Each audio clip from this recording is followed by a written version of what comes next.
안녕하세요. 70억 분의 1의 사나이 마성의 중독성 정봉주의 정치쇼 정봉주입니다. 목소리가 좀 나신 것 같아요. 자, 여러분이 가장 많이 찾아본 실시간 검색어 빅터차 낙마 주한 미국 미 대사 내정자 낙마 배경 놓고 소랑설레하고 있습니다. 하나 큐셀 문재인 대통령이 첫 대기업 방문 선택한 곳 하나 큐셀 업어주고 싶다. 왜 그랬을까요? 근로시간 단축 일자리 창출 모범 사례로 꼽히고 있습니다. 자, 각계각층에서 서지현 검사 지지하고 있는 응원의 목소리가 계속되고 있습니다. 그런 네 번째, 도도망과 강용석 계속 올라오고 있습니다. 무슨 일이죠? 보고 싶지 않습니다. 자, 이중 봉도사고로 오늘 실시간 검색어 서지현 검사 지지합니다. 미투 운동이 한국에서도 확장되길 기대하면서 첫 곡 존 웨이트의 Missing You 보고 싶어요. 정봉주의 정치쇼 1부 뉴스 브리핑 시간 미디어오늘 정상근 기자. 자, 오늘도 상근용인 정상근 기자. 네, 안녕하십니까. 미디어오늘 정상근 기자입니다. 예, 상근하고 왔죠?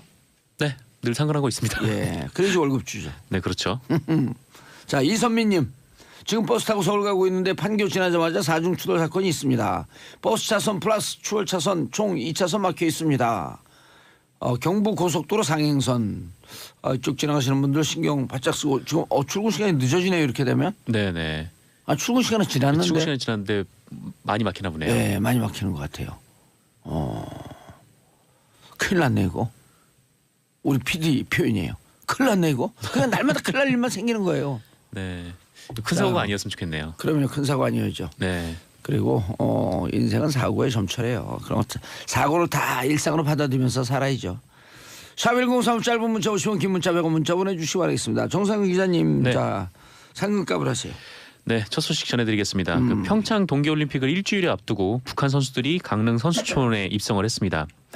그 엊그제 우리 스키 선수들이 북한 마식령에 가서 북한 선수들하고 합동훈련을 했었잖아요. 근데 갈 때 전세기를 하나 대절해서 갔는데 이 내려오는 김에 이 북한 선수들이 그 비행기를 타고 함께 내려왔습니다. 1일 오후 6시 9분에 그 양양 국제공항에 착륙을 했는데요. 예. 그 우리 스키 선수들이 먼저 나오고 1시간 정도 더 있다가 원기로 북한 체육성 부상을 단장으로 하는 북한 선수단 32명이 네, 입국장의 모습을 드러냈습니다. 그러니까 북한 측 선수들은 쏟아지는 취재진의 질문에 응하지 않고 바로 버스 5대에 나눠 탔다고 하는데요. 예. 네, 다만 이제 원기루 단장이 남녘의 결애들의 우리 북녘 동포들의 인사를 전합니다라는 짧은 말을 남기고 원길 원기루 단장. 원기루. 네네. 북한 체육성 부상입니다. 역도 선수였다고 해요. 체육성 부상이라고 하면 체육부 장관이란 거. 네, 뭐 그런 급인 걸로 알고 있는데. 네.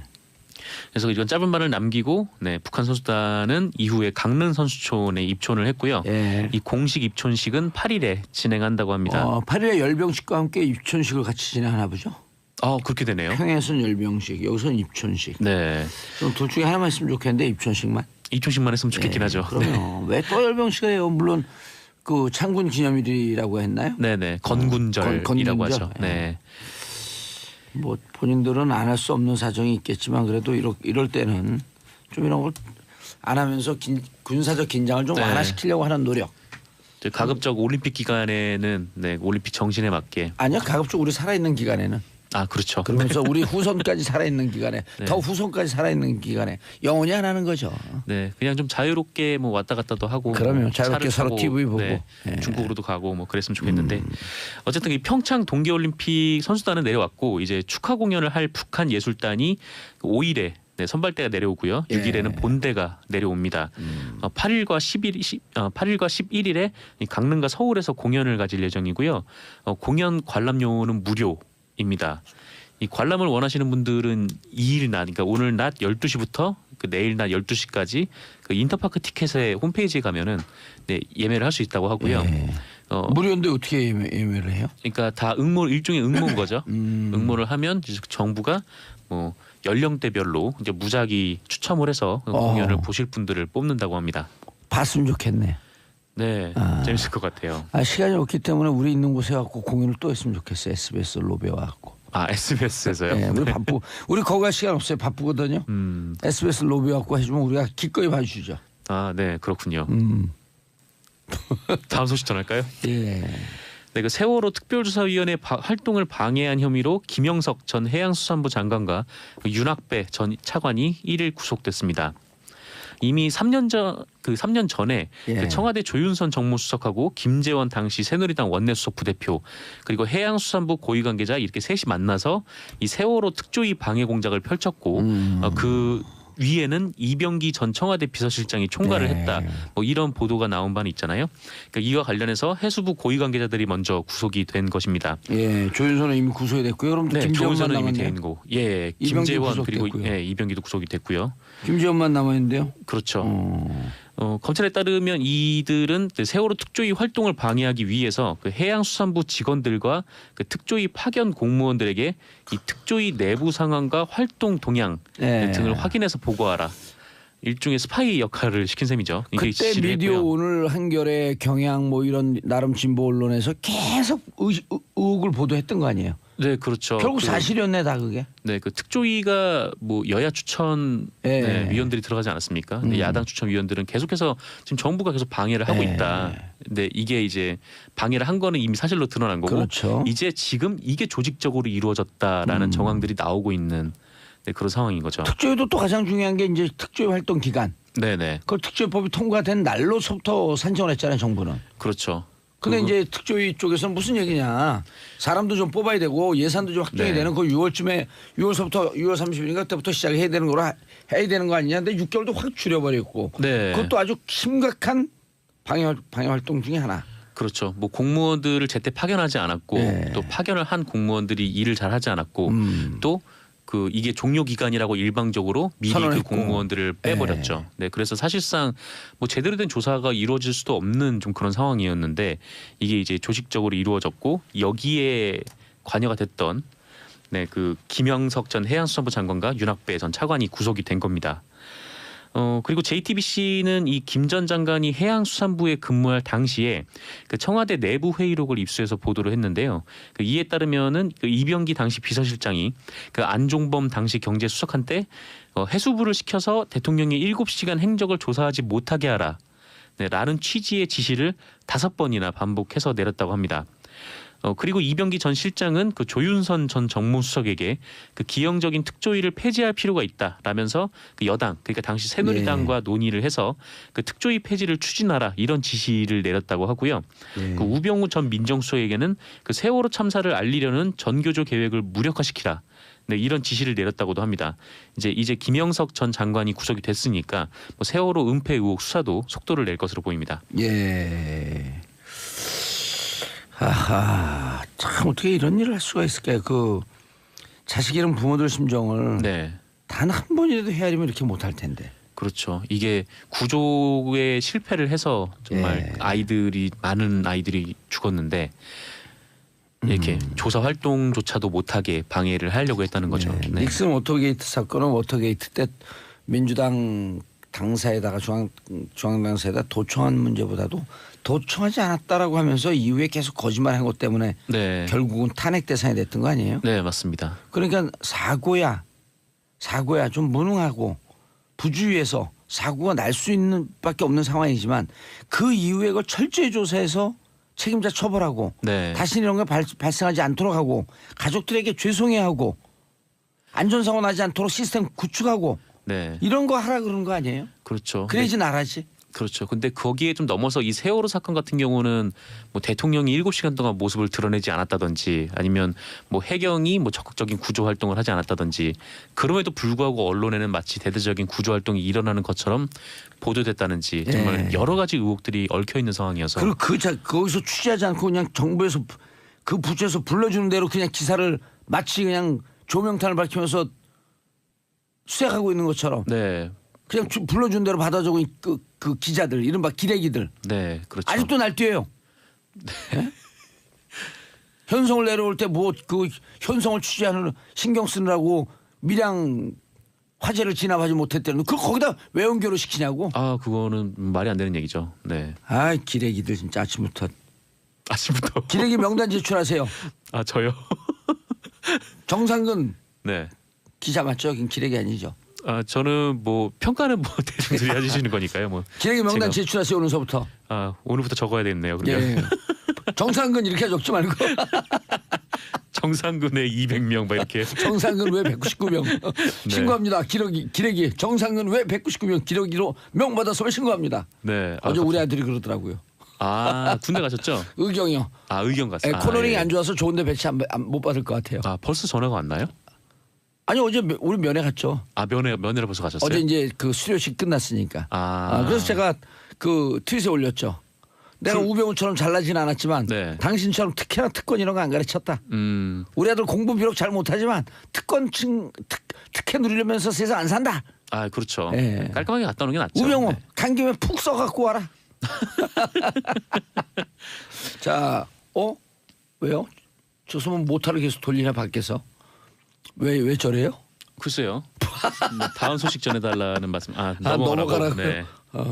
넘어가겠습니다. 곰이 제주를 부리는 줄 알았네. 네. 넘어가라고. 다음 소식 전해드리겠습니다. 그 검찰이 이명박 전 대통령 재임 당시에 예. 다스와 관련된 내용을 직접 보고받았다는 증거를 확보했다고 예. 네, SBS가 단독 보도했습니다. 포토라인이 점점 가까워지네요.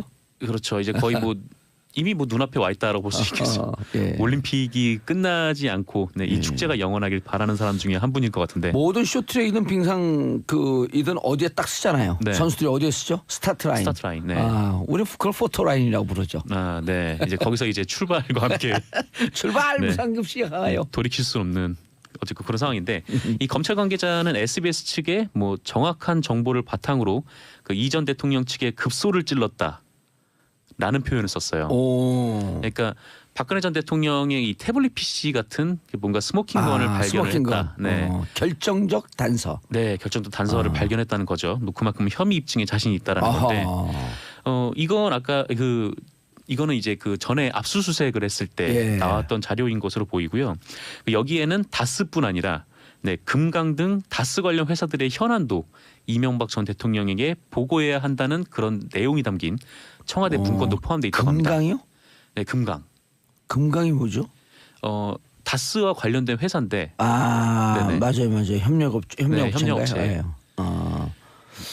그러니까 뭐 SM. 다스라는 기업이 본인 소유가 아니면은 대통령이 굳이 특정 기업의 현황을 보고받을 리도 없고. 대통령이 아주 자비로운 사람 아니에요. 그래서 네. 한 중소기업이 중견기업이 잘 되고 있는지 네. 보고를 받는 거예요. 야, 안아주고 싶은 게. 안아주고 싶은. 그렇죠. 이게 내 소유라고 하는 이 근거는 한 네. 다스도 넘는다 해서 다스. 네, 그렇군요. 근데 난 진짜 이명박 대통령 싫어요. 다스 제 거거든요. 예. 그거 선언 좀 해주세요. 다스 정봉주 거라고. 본인께서 계속 얘기를 하는데 뭐 그렇죠. 받아주는 언론도 없고. 아니 언론에서 받아줬어요. 정말요? 미디어 오늘. 저희가요? 제 말을 받아주고 있잖아요 지금. 예, 저는 인터뷰 한번 하셨었죠. 예. 네. 기자들이 들이받더라고 그냥.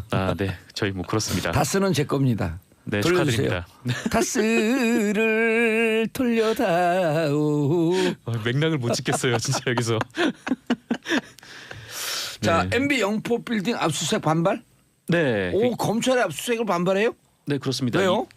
이명박 전 대통령 측이 1일에 보도 자료를 발표를 해서 그 영포 빌딩 압수수색에 대해서 영장 범위를 초과하는 잘못된 압수수색이다. 네, 이렇게 반박을 했습니다. 이명박 대통령이 사법고시를 패스했나 보죠? 네, 뭐 어쨌든 법적으로만 대응을 하는 것 같은데 검찰은 이를 확인하는 즉시 뭐 그 소유자에게 환부해야 하고 이 본건의 경우 대통령 기록물법 제12조에 따라서 관리기관의 장이 이를 회수해야 한다. 왜냐하면 이 압수수색을 통해서 청와대 문건이 나왔잖아요. 그럼 그 대통령 기록물 관리법 위반한 거 아니에요? 그 문건을 갖고 나왔으니까? 애초에 자기들이 그거를 이제 가지고 나왔는데 검찰이 그걸 찾았으니까 이거는 대통령 기록물법에 의해서 다시 이제 회수를 해야 된다라고 얘기를 하는 거죠. MB 각하께서 스스로 지금도 대통령인 줄 알고 착각을 하고 계시네. 그렇죠? 그렇다면 그 지하 빌딩이 청와대라는 청와대 벙커 안가. 뭐 그렇게 생각하시는지 잘 모르겠습니다만. 에이! 깜짝이야. 네. 그래서 아울러서 이 전 대통령 측은 그 퇴임 당시에 이 청와대에서 이삿짐을 정리하고 분류하는 과정에서 그 착오로 대통령 개인 짐에 포함돼서 이송된 거다. 이 대통령 기록물들이. 이 많은 짐을 착오하고 거기다 또 다 써놨잖아요. 예, BH 문건이라고. 그렇죠. 이 말이 안 되는 게 그 이명박 정부가 2008년 당시에 그 노무현 전 대통령이 대통령 기록물을 그 봉화마을로 뭐 유출했다 이렇게 하면서 뭐 대통령 참모진 10여 명을 고발을 한 바가 있어요. 근데 자기가 이거를 눈에서 봤는데 마치 이제 자기 임기가 이명박 전 대통령이 임기가 끝나고 청와대에서 나올 때는 무슨 이면지 가져오듯이 그렇죠. 대통령 기록물들을 가져왔다는 거 아니 아니에요? 노무현 대통령은 그때 원본도 아니에요. 네, 원본도 아니고 네, 네. 복사본이고 원본은 다 넘겼고 네, 그렇죠. 참고하려고 가져간 거예요. 뭐 어쨌건 근데 이거는 네, 참고본도 예. 아닌 것 같고 그렇습니다. 알겠습니다. 9918님 시원하고 공감되는 방송 정보인재 정치쇼 항상 격하게 응원합니다. 0238님 정치쇼 PD님은 극한 직업입니다. 3D 직업 맞습니다. 크크크. 정상 기자님 인사하시고요. 네, 감사합니다. 자, 저는 2부 여의도 UFC로 돌아옵니다. 채널 고정하소서. 공재 정치쇼 2부 여의도 UFC 얼티밋 파이팅 컨퍼런스 극한 토론 투쟁. 자, 김광진 더불어민주당 의원 자리하셨습니다. 예, 김관진 아닙니다. 김광진 죄송합니다. 예. 반갑습니다. 김광진입니다. 김관진과 맨날 싸웠죠. 자, 정미경 자유한국당 의원님 자리하셨습니다. 네, 안녕하세요. 예, 오늘 처음 나오셨죠? 네. 예, 마음껏 놀다 가세요. 노는 분위기 아닌 것 예, 같은데. 아니 노는 분위기예요. 예. 진수희 의원만 그 견제하시면 됩니다. 아, 네. 아니에요. 자, 진수희 전 재선 의원, 전 보건복지부 장관, 전 바른정당 전 최고위원, 아이, 그럼- 전직 전문. 그런 파란만장한 과거는 저 잊은 지 오래고요. 예, 청취자 여러분 일주일 동안 안녕하셨어요. UFC의 고정 파이터. 연구 많이 하셨어. 바른정당의 진수입니다. 오늘은 근데 마이너리그 같아요. 왜요? 배지들이 지금 여기가 메인이에요. 안에 있는 사람들 여의도 딱 갇혀갖고 세상이 안 보여. 여기 있는 분들이 진짜 세상을 보는 거지. 자, 그리고 오랜만에 나오셨습니다. 지난번에 땜빵으로 한번 나오셨다가 박원석 정의당 의원님 자리하셨습니다. 네, 안녕하세요. 박원석입니다. 예, 여기 있는 네 분이 다 전직인데요. 우리는 전 안 붙입니다. 한 번 의원은 영원한 의원이다. 해병대 의원. 본인을 위해서 하는 얘기인 것 같아요. 그러니까 저는요 조선시대 때 했어. 기억이 안 나. 하도 오래전에 해갖고. 17대 때 저는 진수 의원님하고 싸우던 생각나면 같이 교육이 있었거든요. 예. 이제 싸우면서 미워하면서 정은 또 엄청 들었어요. 저는 정미경 의원님하고 같은 상임이었어요. 그래요? 국방이. 오, 네, 국방이. 오. 싸우셨어요 많이? 별로 잘 안 싸웠는데. 누나인데 어떻게 싸우겠어요? 내공이. 자, 그동안 선거 연령이나를 반대하던 한국당 입장이 좀 바뀌었다. 김성태 원내대표가 당하고 협의한 건가요? 18세로 낮추자. 네, 당하고 협의했고요. 예. 거의 이제 당론이고요. 오. 예, 18세로 낮추는 거. 예. 이제 다만 이제 이런 게 있잖아요. 그 청소년 보호법상을 보면 예. 그 19세 미만, 예. 그러니까 18세가 다 보호받는 사실 예. 보호법 취지사항의 그렇죠. 청소년이잖아요. 그다음에 소년법도 마찬가지예요. 그렇죠. 그러니까 우리 법 각계각층의 법을 보면 청소년으로 이제 18세를 보호하는 예. 법이 많아요. 그러니까 그런 부분을 어떻게 정리할 것인지 국회에서 좀 토의를 해야 될 것 같아요. 전직 법조인 입장에서. 그다음에 국회에서 또 일을 했던 사람 입장에서. 그다음에 또 아무튼 뭐 숫자가 어찌 됐든 숫자의 문제가 아니고 학부모들이 걱정하시는 지점이 또 있긴 하잖아요. 예. 왜냐하면 이제 교복을 입고 뭐 투표를 하러 간다던가 뭐 이런 여러 가지. 그래서 제가 볼 때는 그 이야기를 이제 하면서 김성태 원내대표가 취학 연령 얘기를 한 건데 이걸 단순히 뭐 찬성하지 않으려고, 그러니까 선거 연령을 낮추지 않는 꼼수다 이렇게 말씀하시면 그거는 진짜 옛날 고리짜 국회의원들이 맨날 싸우는 그 정쟁에 불과한 것 같아요. 예. 그러니까 그런 입장은 아닙니다. 아하, 이런 교복을 입고 그 투표를 하러 간다든지 이런 등등의 문제가 있으니까 그 취약 연령하고 같이 좀 그렇죠. 연동시켜서 고민해야 되는 거 연동시켜서 아니냐. 하자. 예. 이렇게 얘기를 지금 김성태 의원이 하는 거고요. 예. 그다음에 아까 제가 이제 부가적으로 말씀드린 거 우리 법 있잖아요. 청소년 보호하기 위해서 만들어 놓은 여러 가지 법에 그 연령 있잖아요. 그렇죠. 그것도 한번 다시 살펴봐야 될 것 같아요. 예. 만 14세서부터 19세까지는 범법 소년. 19세 미만. 19세 미만. 네, 그다음 네. 11세서부터 13세까지는 뭐 촉법 소년. 예, 그게 이제 소년법상인데 예. 전반적인 취지는 뭐냐면 소년법은 소년이기 때문에 우리가 성인하고는 구분돼서 좀 보호해 주자라는 의미잖아요. 예. 그게 이제 19세 미만이에요. 14세부터. 예. 그럼 그 법도 손을 좀 봐야 될 것이다. 아니 이제 의논을 해야죠. 의논하자. 예, 알겠습니다. 각 당 다 찬성하시죠? 뭐 민주당. 일단 18세로 낮추는 것 자체를 전향적으로 말씀하셨기 때문에 예. 좋은 의견인데요. 과연 근데 취약 연령이라고 하는 부분이 이게 조건부가 돼버리면 과연 언제 하겠다는 건가라고 하는 문제가 발생하잖아요. 그러니까 지금 입학하는 친구들부터를 기준으로 해서 그게 제도화가 바뀌려면 바로 법이 바뀐다고 할지라도 한 2030년 정도는 돼야 가능할 건데 그러니까 결국 그런 거잖아요. 그 군 복무기간 단축하겠다. 근데 지금 태어난 애들이 군대 갈 때쯤부터 뭐 이제 이런 논리여서 과연 진짜 하고 싶은 의지가 얼마나 있으신 건지라고 그게 하는 18세 부분. 낮추고 확 낮추자 그냥. 그러니까- 조건 걸지 말고. 아니 그 시기의 문제가 그래도 뭐 1, 2년 안에 한다든지 해야 뭔 얘기가 되는 건데 한 10년 정도 후에 하자 뭐 이렇게 돼버리면 좀 말이 안 된다는 거죠. 알겠습니다. 박원석 의원님.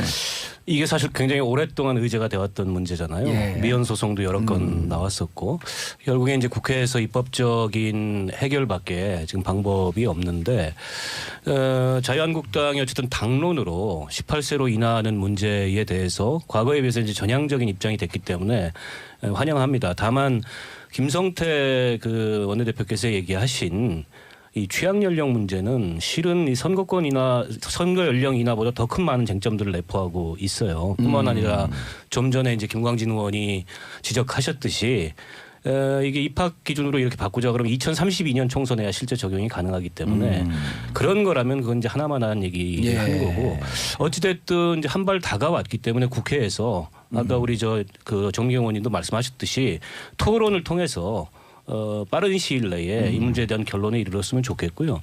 지금 만 18세의 청소년들이 할 수 있는 게 많습니다. 부모 동의 없이도 결혼할 수 있고 직업을 가질 수도 있고 어허. 병역의 의무를 자발적으로 이행할 수도 있고 때문에 선거만 유독 안 된다는 것은 좀 시대착오적이고 다른 OECD 국가들과 비교해봐도 18세 선거 연령을 주는 게 보편적인 그런 사례이기 때문에 빨리 바뀌었으면 좋겠습니다. 여러 가지로 제안하는 것이 문제 조건이라는 게 문제는 좀 있지만 어쨌든 토론의 길은 열렸기 때문에 긍정적으로 볼 수 있다. 예, 저희 바른정당 입장은 다국당이 국바당이에요. 오늘 결정할 겁니다. 기다려 주세요. 너무 아니 기다리시는데. 미래당은 아니에요? 그것도 뭐 안 중에 하나이긴 한데 옆길을 세시지 마시고 두 분이 선거 한번 연령 오늘 그거 갖고 한번 두 분이 아니 여기 당사자가 아니신데 선거 연령 인하하고 관련해서 말씀을 드리면 그동안 유일하게 반대하셨던 한국당에서 굉장히 전향적인 입장을 밝힌 것에 대해서 환영하고요. 우리 그 유승민 대표가 말씀하셨듯이 2월 국회에라도 부지런히 토론을 해서 한번 그 바꿔보자 하는 입장을 갖고 지방선거 있고요. 전에 한번 해보자. 네, 그런 생각 우리는 적극적으로 갖고 있고 지금 우리 정미경 의원께서 청소년 보호 대상이라고 말씀을 하셨는데 보호 대상이라고 해서 하나부터 10까지 우리가 다 보호를 해야 될 것인가 하는 데에 대해서는 저는 조금 의문이 있고 지금 이 시대 변화를 보면 지금 한 고3 정도 되는 아이들 굉장히 성숙해 있고요. 그 아이들 보면 나름 자기들의 주관이나 입장도 굉장히 뚜렷한 아이들도 많고 그렇거든요. 그래서 때는 됐다. 우리가 걱정할 이유는 없는 것 같고요. 저희 한 가지 얘기를 하자면 저희 바른정당에서는 국내 정당 사상 최초로 청소년위원회라는 걸 만들었어요. 그래서 서울시당 차원의 청소년위원회가 꾸려졌는데 거기에는 이번에 고등학교 1학년 올라가는 아이들부터 고1, 2, 3 다 굉장히 많이 참여를 하는데 뭐 아이들 말 시켜보니까 너무 똑똑하고 자기 주관이 뚜렷하더라고요. 잘하죠. 그래서 저런 아이들한테는 자기 그 참여할 수 있는 권리를 줘도 되겠다는 생각이 들고 심지어는 어떤 얘기까지 하냐면 왜 교육감을 뽑는데 우리들의 의견을 반영을 안 하느냐는 거예요. 왜냐하면 시도교육청이 초중고등학교 교육 정책 같은 걸 관장을 하잖아요. 그렇죠. 관리를 하고. 그럼 우리하고 직결되는 건데 왜 교육감 선거에 우리들 의사를 반영 안 하는지 모르겠다라는. 어른들이 뽑아서 왜 내려보내주냐. 그러니까 이제 그런 의견도 있을 정도로 그렇다고 그걸 당장 그러기는 조금 이제 시기상조이긴 하지만 그럴 정도 성숙된 아이들인데 그 고3 정도는 투표권을 주는 거가 맞는 거 아닌가 싶어요. 고등학교 자제분 없으시죠 이제? 없어요. 저는 없는데 사실 과거 생각해 보면 사실은 우린 제가 결혼을 늦게 해서 우리 아이가 이제 고등학교 그다음에 중학교 이런 아이들이에요. 지금 현재 이제 같이 키우고 있는 지금 현재 시점인데. 저도 고2 딸이 있어요. 그러면은 사실은 이제 아이들 키우는 엄마 입장도 사실은 이해를 좀 되잖아요. 걱정하는 마음들. 왜냐하면 그 애들이 되게 예민해지잖아요. 그 나이 때가. 근데 막 이게 정치 만약에 그렇게 되면 선거 운동을 학교 안까지 들어가서 할 거냐 뭐 여러 가지 얘기가 득점 선거. 예, 여러 가지 얘기가 나올 수 있기 때문에 사실은 학부모들이 많이 걱정해요. 알겠습니다. 그러니까 그런 마음도 대변해 주는 사람이 있어야 되잖아요. 교육감 선거는 주자가 아니니까 이제 살짝 그 피하고 그런 정도의 얘기도 있다. 예, 생각까지도 하는 아이들이기 때문에 그렇게 크게 걱정. 그러니까 근데 이게 고3에 하나 대해서 참정권 확인할 게 사실 선거권 인하에 대해서 거의 다 됐다라고 했던 게 작년 1월 달이었거든요. 2017년 1월 달에 될 것 같다 해서 법안 소위까지 통과가 됐었는데 네. 전체회의에서 걸린 게 당시에 동의했었던 바른정당이 고민해야 된다라고 하는 걸로 막아가지고 안 됐었거든요. 그 바른정당의 그 특정한 의원들은 지금 한국당으로 복당을 다 가신 겁니까? 하셨기 때문에 예. 지금은 바른정당은 정책 사안에 관한 한 굉장히 순도라 그럴까 동질성이 높아져서 뭐 예. 자, 그럼 지금 그 자유한국당에서 이 안에 대해서 구체적으로 어떻게 하자라고 하는 안이 이제 바로 나오겠네요. 그러면은 그렇죠. 이제 일단은 정치적으로 그 하나의 아젠다를 던져놨고 그렇죠. 좀 디테일하게 네. 다듬어서 그렇죠. 나온다. 언제쯤 네. 나올까요? 이제 그거야 뭐 제가 사실 현역이 아니니까 좀 전화해볼까요? 언제쯤 나온다고 얘기 못하겠지만 이거는 지금 굉장히 전향적인 그러네요. 입장이죠. 좋네요. 예, 다만 예. 그 아까 이제 우려되는 예. 그런 지점이 있다는 걸 드린 거죠. 선거일 취약 연령 요 부분도 다른 당에서 이렇게 문제 제기하고 일반적으로 하게 되면 뭐 이게 한 2030년쯤 하자라는 것으로 받아들이게 되면 일단 하고 그 부분은 나중에 좀 의논할 수도 있겠다. 이렇게도 바뀔 수도 있겠네요. 그렇죠. 그러니까 여지는 많다는 거죠, 예. 제 얘기. 근데 다만 지금 6월 지방선거 이전에 하자 막 이런 건 제가 볼 그거는 때는 아닌 것 같다. 조금 그거는 현실적으로 좀 무리가 있는 것 같아요. 예, 그 부분에 대해서는 두 분이 뭐 바라기는 예. 6월 지방선거 이전에 했으면 이번 좋겠지만. 2월 임시국회 아직 28일이나 남았기 때문에 빨리 논의해서 결정을 했으면 좋겠는데 쉽지는 않죠. 현실적으로. 이게 이제 협상이라는 게 주고받아야 되고 예. 그리고 이 제기되는 쟁점들 여러 가지를 살펴봐야 되는데 입법에 걸리는 시간을 고려하면 6월 지방선거 전에 쉽지는 않은데 저는 6월 지방선거 전에 못하더라도 어쨌든 가장 빠른 시일 이번 내에 임기 내에 하자. 예, 국회 논의를 임기 내에. 해서 20대 국회에서 이 문제를 마무리 짓자는 거죠. 그렇게 되면 2020년에 있는 여기 네 분이 다시 출마할. 중요합니다. 저도 박 의원님 그 예. 입장에 공감을 하고요. 이 취약 연령 낮추는 거랑 연동하게 되면 게 굉장히 힘들어질 수 있는 게 그럴 수 있을 것 왜냐하면 같아요.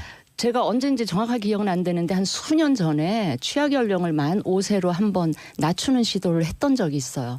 그랬다가 이게 그때 그 실패를 한 적이 있거든요. 예. 한 10년 전쯤 됐었을 아니 그럼 거예요. 이번 예. 2017년 대선 때 네. 안철수 후보가 취약 그 취약 연령 건드렸다가 그 편제 학제 바꾸자는 얘기 그래가지고 했었죠. 학부모들한테 지지율이 과거에 뚝뚝 떨어져 실패했던 나왔잖아요. 경험. 왜냐하면 만 5세 6세 요때는 아이들이 한 달 두 달의 차이가 그 성장에 있어서 엄청난 차이가 있기 그렇죠. 때문에 그때 한번 실패했던 경험 때문에 이거랑 알겠습니다. 연동시키면 너무 늦어지지 않을까. 알겠습니다. 네. 어쨌든 근데 자유한국당에서 이 부분에 대해서 좀 전향적인 아젠다를 던졌기 때문에 이것은 긍정적으로 바라본다. 예. 네. 예. 자 그런데 어제 김성태 원내대표 교섭단체 연설에서 뭐라고 말씀하셨길래 다른 당에서 비판하죠? 내용이 뭐였었어요? 핵심 내용이? 뭐에 대해서? 원내 교섭단체 대표 연설. 그 대표 연설 내용이 되게 많은데. 예. 그런데 뭐 다른 모든 당으로부터 날선 비판을 받았다고 우리 작가가 써줬어요. 이거 다 안 보셨나요?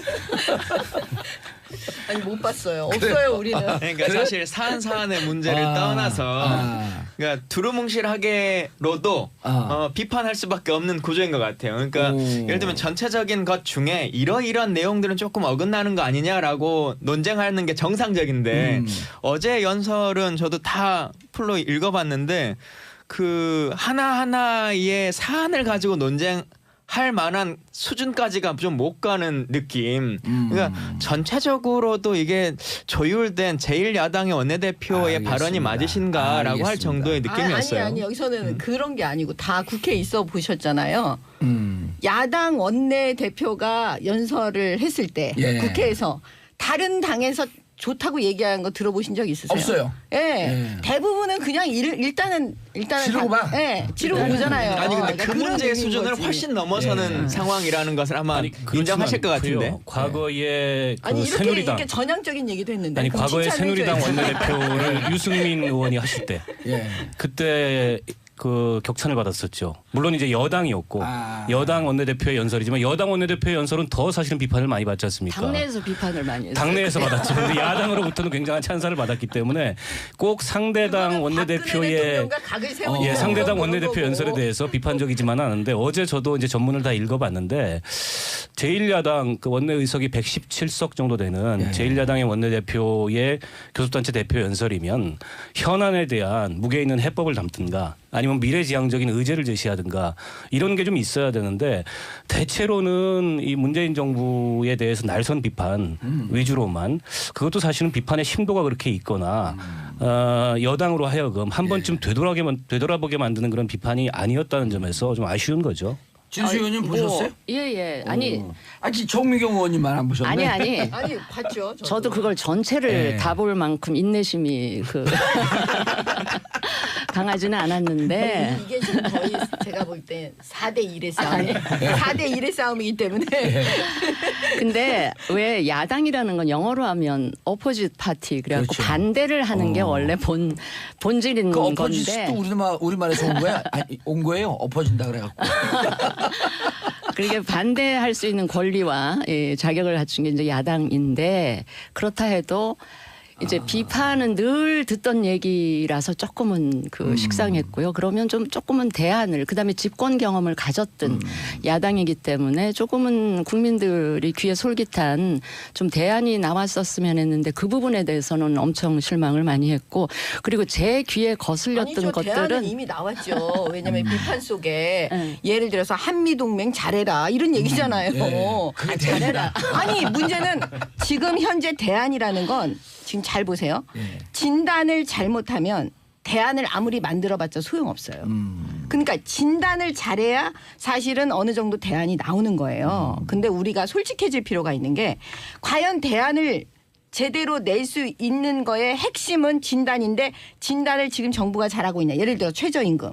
제가 볼 때는 그 진단부터 잘못된 거였어요. 예? 그러니까 그런 지점에 대해서 사실 야당 대표가 그 조목조목 얘기했는데 그게 무슨 대안이 없다. 이렇게 말씀하시면 사실 안 되는 거죠. 아니 근데 제가 제 귀에 거슬렸던 거는 그 전체적인 것과 더불어서 그 워딩 몇 가지는 상당히 거슬렸는데 예를 들면 무슨 엿바꿔 먹었다라는 이런 식의 표현은 국회에서는 그 앉아 있는 국회의원들만 대상으로 연설하는 게 아니잖아요. 온 국민을 대상으로 연설을 하는 건데 그런 거는 좀 이 보수당을 표방하는 한국당 보수당이 이제 품격 뭐 이런 거를 중시하는데 그거에는 걸맞지 않지 않았느냐. 알겠습니다. 뭐 이런 아쉬움이 자, 이거는 이제 남습니다. 그 정도로 하고 넘어가시고 자 우리 사회 가장 뜨거운 서지현 검사의 미투 어떻게 보셨는지 그리고 지금 이제 이게 문무일 총장은 샅샅이 조사해라 하는데 법무부가 이거에 대해서 별로 입장이 나오지 않는 것 같다. 혹은 법무부의 입장이 좀 뜨뜻미지근한 것 같다.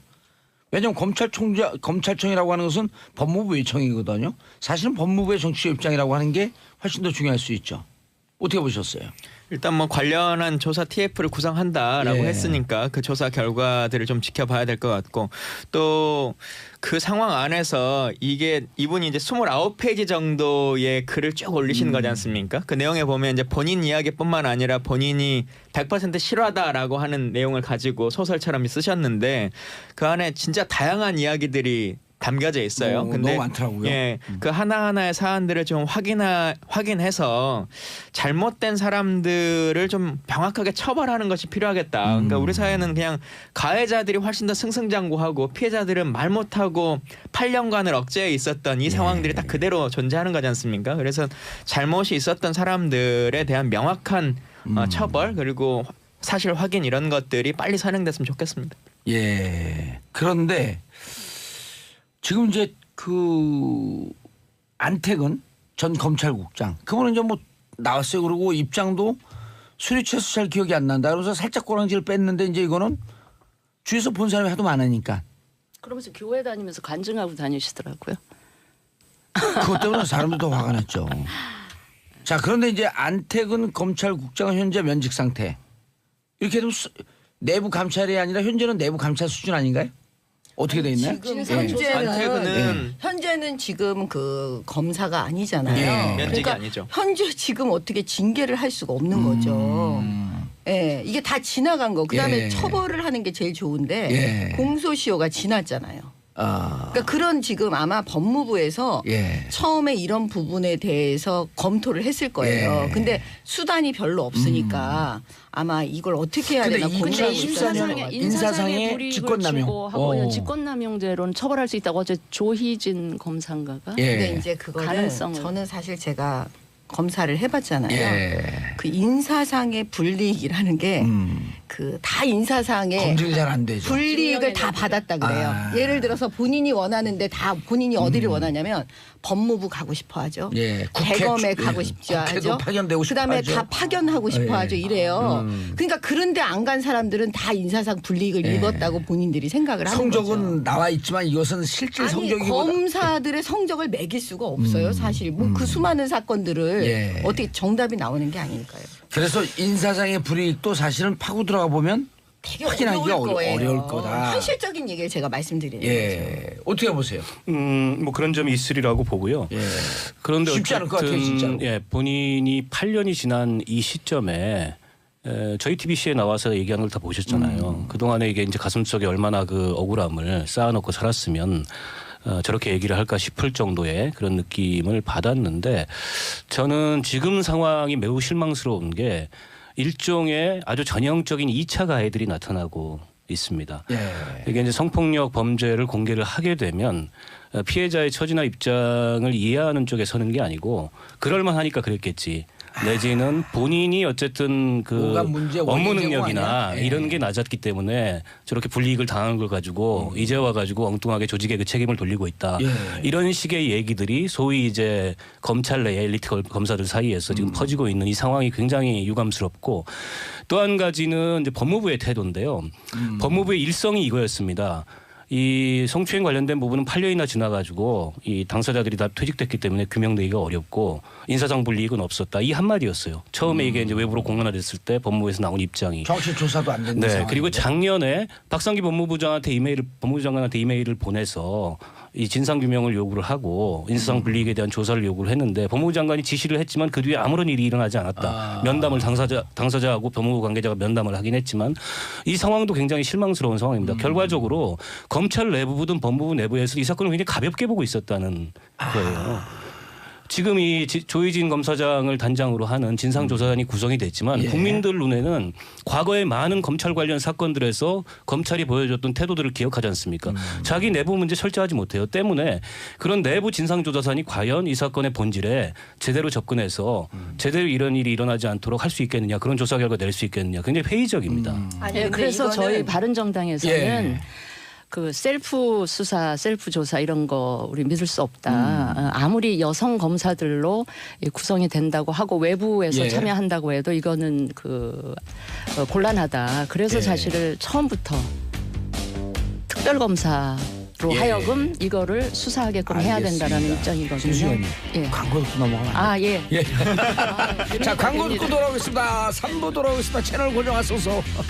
정봉주의 정치쇼 3부 여의도 UFC 김광진 더불어민주당 의원님, 정미경 자유한국당 의원님, 진수희 바른정당 의원님, 박원석 정의당 의원님. 왜 이렇게 맥이 빠져가지고 힘이 빠져가지고. 계속 읽어보세요. 힘들어요. 자, 지금 함께하고 계십니다. 자, 진수 의원님 아까 하시던 말씀 아니에요. 우리 끝났어요? 정미경 의원이 아까. 어리버리하게 끝났는데. 아 괜찮아요. 원래 어리버리한 사람이라. 근데 이제 지난번에 우리 서 검사가 예. 저는 사실 이제 서 검사를 잘 모르죠. 이게 차이가 나니까. 그리고 일찍 전 나왔기 때문에 검찰에서.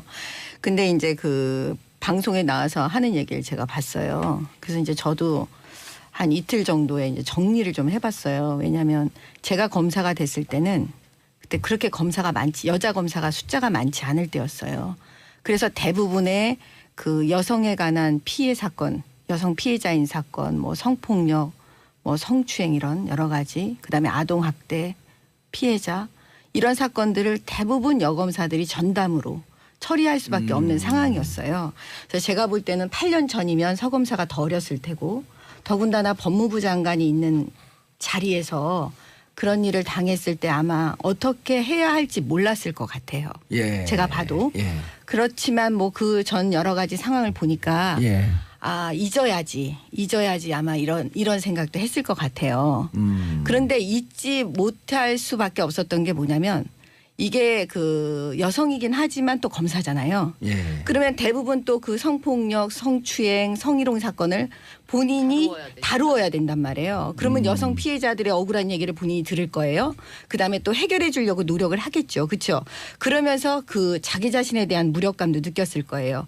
나는 다른 사람의 어려움을 해결하고 있는데 네, 해결하는 문제, 사람인데 정작 나는 뭘까? 나는 내 문제를 해결하지 못하고 있구나. 이런 외로움. 이런 여러 가지 복잡한 생각들이 있었을 거고 더 나가서 나의 이 억울함은 누가 해결해 줄 것인가. 아마 이런 생각들이 들지 않았겠어요. 그래서 오늘날 이런 문제가 일어났겠구나라고 저는 그냥 제 나름대로 정리를 했어요. 근데 엄청 설득력 있어요. 말씀하시는 게. 왜냐하면 제가 저도 검사였잖아요. 예. 여성이기도 하고. 그리고 예. 그 여성 문제 이런 문제를 또 많이 다루셨을 거고. 저는 진짜 제가 거의 전담 검사를 원해서가 아니라 그 당시는 여성 검사가 얼마 안 됐기 때문에 예. 그냥 그 지역의 모든 여성 피해자는 제 피해자인 거예요. 그냥 맨날 그들과 같이 울고 사실 안 울 수가 없어요. 얘기를 듣다 보면. 예? 근데 그 운다는 게 무슨 막 그런 눈물이 아니고 이 가슴 속에서 정말 이 맺히는 그런 눈물들이거든요. 그러니까 분명히 서 검사도 그랬을 거라고 제가 그냥 제 나름대로 생각을 해보는 거죠. 기존의 경험을 유추해볼 때. 근데 이제 이것과는 변론으로 예. 이것과는 변론으로 사실은 이 땅의 딸들에게 예. 그다음에 엄마의 입장에서 그다음에 전직 검사의 입장에서 그다음에 그런 여성 피해자들과 수없이 얘기하고 그다음에 제가 훈련시켜준 그때 그 얘기를 제가 다시 꼭 말씀을 드리면 현장에서 박살 내야 돼요. 아무리 힘들어도. 응? 그런 훈련을 우리 딸들에게 시켜야 되는 건 맞아요. 물론 아이들이 다 틀리잖아요. 전국에도 그렇더라. 현장에서 퍼버려야 된다고. 예, 아이들은 다 틀리잖아요. 그래서 누구는 소심한 아이도 있고 예. 누구는 더 이렇게 활발한 아이도 있고 다 그렇지만 어찌됐든 간에 우리는 딸들에게 그런 훈련을 시켜야 될 필요가 있어요. 근데 이 서지현 검사 이런 사건을 계기로 지금 정 의원이 얘기하시는 현장에서 박살내는 이런 어떤 문화랄까 이런 관행이 이제 만들어지는 저는 예. 계기가 됐으면 좋겠고요. 저도 경험을 말씀드리면 제가 초선 국회의원 시절에 우리 당 내에 뭐 제가 그 실명은 거명 안 하겠습니다만 당시 사무총장으로 계시던 분이 회식 자리에서 여기자 성추행 사건이 그때 굉장히 시끄럽게 있었는데 강릉에 그때- 지역구를 두고 있는. 예, 그때 저는 최모 의원. 이거는 당리당략 이런 걸 떠나서 나는 이 일을 하러 국회에 들어온 거야 뭐 이런 생각을 막 사명감에 불타서 엄청 저런 의원은 우리 당에서도 나가셔야 되고 국회에서도 나가셔야 되고 막 이런 얘기를 당 결국 회의석상 당에서 출당을 시켰죠. 회의석상에서 굉장히 많이 해서 그분은 나가셨는데 그때 제가 당내 다른 의원들 뭐 남자 의원들은 말할 것도 없고요. 같은 여성 의원들로부터도 뭐 저렇게 심하게 하나 뭐 그런 그 좀 잘하셨어요. 냉대를 네. 받았는데 그러고 나서 제가 또 그 아동 성폭행하고 살해까지 당한 사건이 이어지면서 전자발찌 그 지금은 전자발찌지만 제가 입법할 때는 전자팔찌였거든요. 그거 입법 과정에 한 1년을 입법 시간을 끌면서 하는데 뭐 저는 본회의장 앞에서 눈물로 이렇게 1인 피켓이도 같은 의원이 본회의장 앞에서 이거 좀 해달라고 뭐 하는 그런 상황에서도 다른 의원들의 호응이 그렇게 썩 좋지는 않았고요. 그때 이제 피해 어머니들 와서 정말 정 의원 하셨듯이 같이 울기도 하고 그 눈물 없이는 못 들어주는 그 엄마들의 이제 고통. 그래서 저는 우리 사회에서 가장 그 죄질이 나쁜 범죄가 정말 힘으로 저항할 수 없는 사람들 그리고 사회적인 인식이나 문화에 억눌려서 이 그 드러내 보이지 못하는 이런 식의 피해를 입히는 가해자들 그 범죄가 저는 가장 죄질이 나쁜 범죄가 아닐까 싶고요. 그런데 네. 각당에서 다 문제 제기를 했어요. 정말 이거 제대로 수사해야 된다. 제대로 조사해야 된다. 죄송한 말씀이면 이제 지금 우리 정 의원님 입장은 격하게 공감을 하는데 당은 입장이 늦게 나왔고 최교일 의원이 지금 여기에 연루되어 있는 것으로 언론 보도는 나오고 있단 말이에요. 그 부분은 어떻게 해야? 이 최교일 의원 부분은 사실은 이 본질하고는 사실 어떻게 보면 상관이 없을 수가 있어요. 조심스럽지만 왜냐하면 예. 제가 뭐 이 부분을 수사를 하는 지금 사람이 아니니까. 근데 왜 그러냐면 지금 임은정 검사가 문제 제기를 한 거잖아요. 은폐했다고. 예. 근데 지금 전체적인 걸로 나온 걸 보면 그 법무부에서 인지를 하긴 했지만 그 서 검사가 이거는 문제 삼지 않기로 했다. 아마 이런 취지로 얘기를 해서 아마 그때 사건이 더 진행이 안 됐던 것 같아요. 그러면 사실 최규일 의원은 그 전직 검사장 그때 당시에 법무부에 있었지만 모를 수가 있거든요. 근데 본인 지금 모른다고 얘기를 하고 있고. 그러니까 지금 최규일 의원에 대한 거는 은폐냐 아니냐의 문제잖아요. 근데 만약에 문제 제기가 안 됐으면은 은폐라는 게 있을 수가 없는 거잖아요. 예. 그러니까 그런 지점에서 여기서 그거를 사실관계가 나오지 않았는데 토론하는 건 참 어려운 것 같아요. 예. 알겠습니다. 그런데 자 그러면은 김광진 의원님 예. 법무부 아까 두 분 다 법무부 문제 얘기를 하셨어요. 김학의 전 차관 성접 때도 위야무야 넘어갔고 성추행 당했다는 여기자 문제도 법무부에서 1년 동안 한 번 조사하고 그냥 위야무야 또 넘어갔고 그래서 이번엔 법무부나 검찰에 대해서 제대로 수사하겠냐 조사하겠냐 이런 불신의 눈초리가 많거든요. 근데 그때의 상황과는 좀 차이점이 있는 게 이번엔 방향이 크죠. 방향이 크고 그때는 조직 안에서 어떻게 해결하려고 하는 것. 그리고 사실 이 사안을 봤을 때 우리가 떠올릴 수 있는 게 그러니까 검사라고 하는 직군 때문에 더 사람들이 생각하는 게 검사가 높은 사람이니까라고 하는 문제만을 넘어서서 검사라고 하는 힘을 가지고 있는 사람도 저런 게 한국 사회의 현실인데 그러지 않는 우리들의 삶들은 어떻겠냐라고 하는 것을 다 이제 얘기하는 그럼요. 상황이 되는 거잖아요.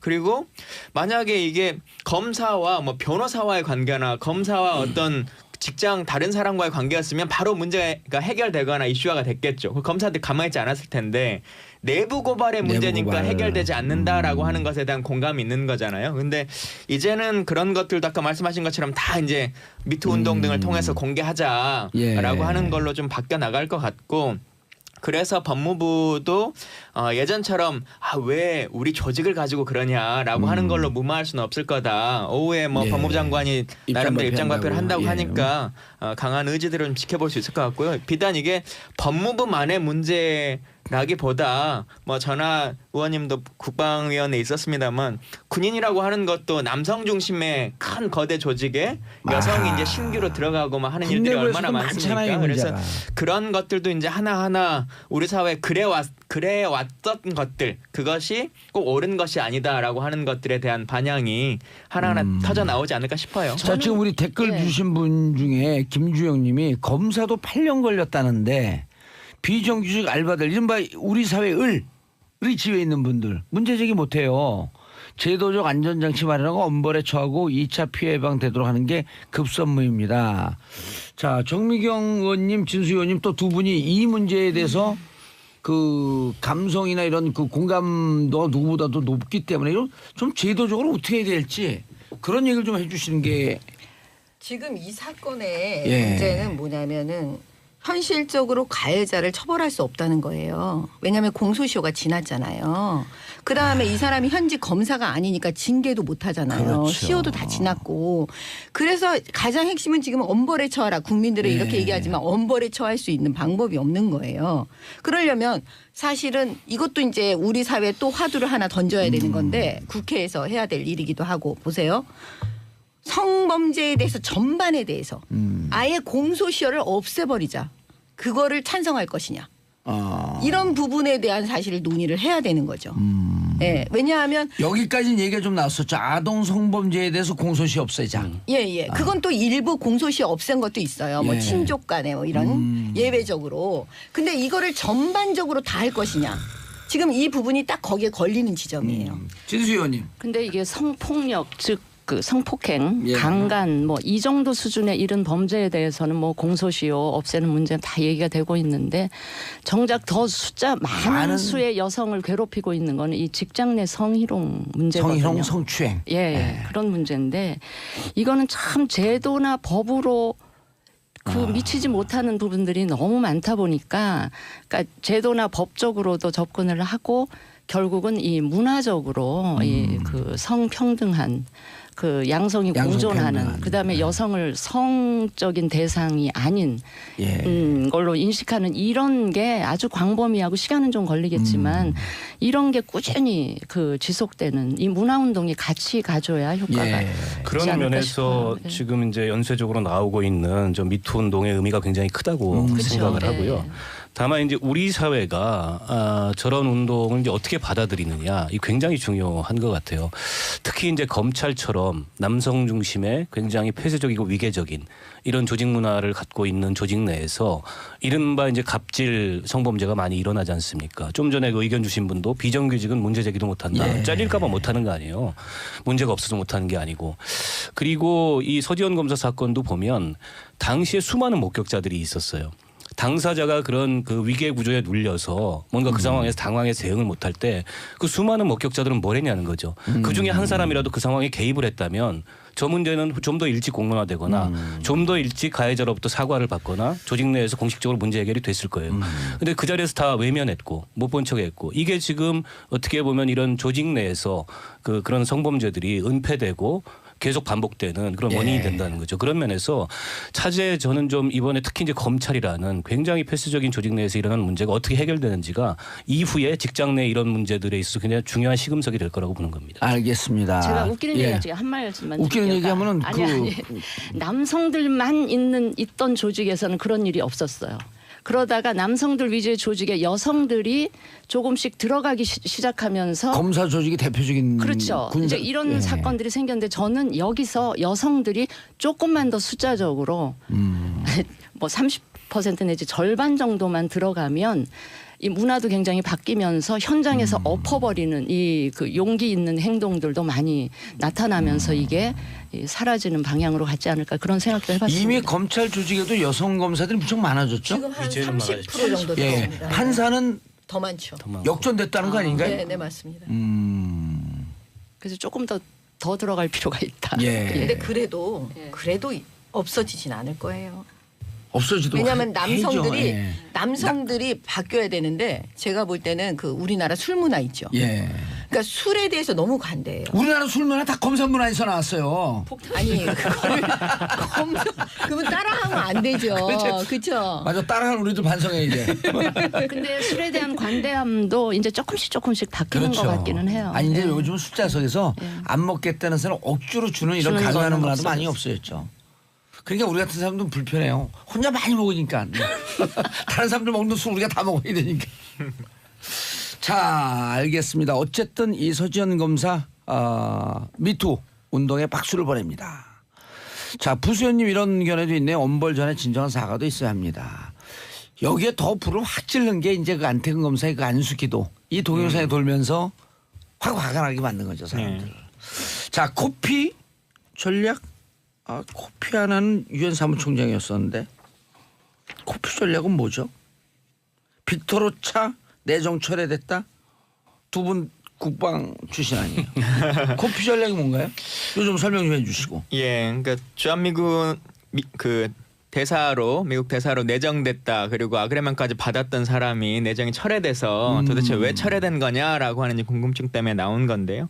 일단 코피 전략 때문이다 아니다라고 하는 것은 정확하게 밝혀지지 않았습니다. 예, 코피 전략이나를 비롯한 정책적인 이유로 내정이 철회됐다라고 하는 주장을 하는 분도 있고 본인 개인의 어떤 문제점이 발견돼서 그것의 검증 차원에서 내정이 철회됐다라고 하는 분도 있기 때문에 딱 코피 전략 때문이라 말할 수는 없고요. 다만 코피 전략을 좀 설명드리면 그러니까 우리가 싸움을 하면 완전 KO를 시키거나 뭐 넉다운을 시키는 방법도 있겠지만 먼저 선빵 날려서 코피 이렇게 딱 흘리게끔 하는 것도 두 분은 방법이잖아요. 이해 못하신 것 같은데 선박 날린다는 거를? 그냥 왜 몰라요? 맨날 사건을 다루는 사람.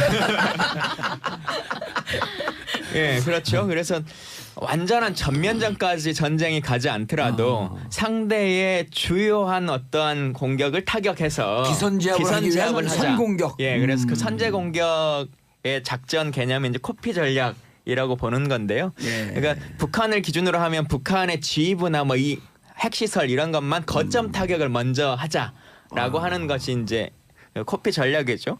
근데 우리는 이제 주로 코피 전략이라는 단어는 잘 쓰지 않고 선제 공격이라고 하는 걸로 많이 나는 이게 우리나라 안에서 처음에 무슨 썼는데요. 전문 용어인 줄 알았어요. 근데 진짜 코피 터지는 전략이더라고. 그 영화. 전문 용어예요 이게 조폭들 사이에서. 실제로 블러디드 노이즈 스트라이크라고 하는 공식 영어예요. 공식 명칭인데 그 시리아 내전 같은 거 할 때 막 사용하기도 하고 했는데 북한의 작계에 이 개념은 아직 정확하게 도입돼 있지는 않습니다.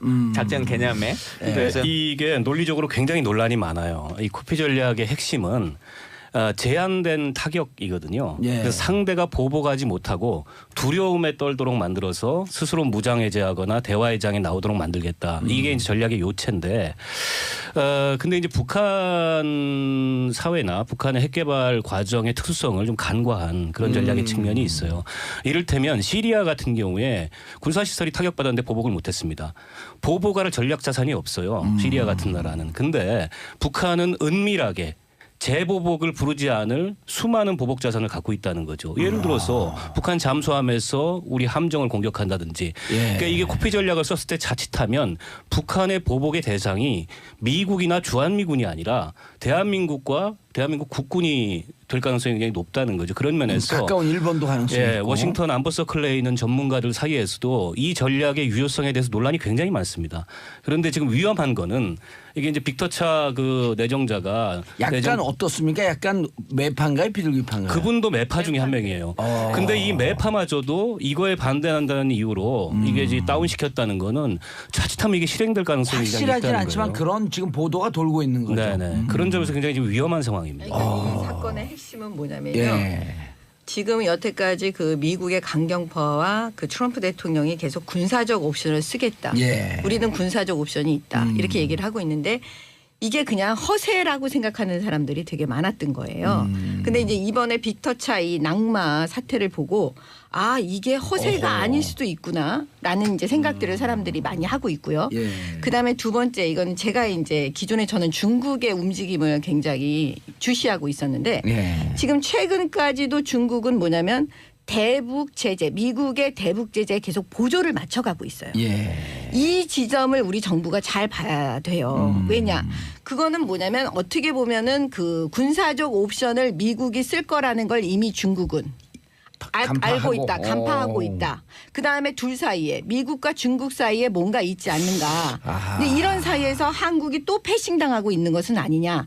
그래서 우리 정부는 계속 한미 동맹을 우리가 왜 여기서 굉장히 주의 깊게 조심스럽게 다뤄야 한다는 게 바로 이 지점에 연결되어 있어요. 그 다음에 세 번째는 뭐냐면 이 낙마된 사실을 미국 언론을 통해서 언론을 보고 우리 정부가 알았다는 거예요.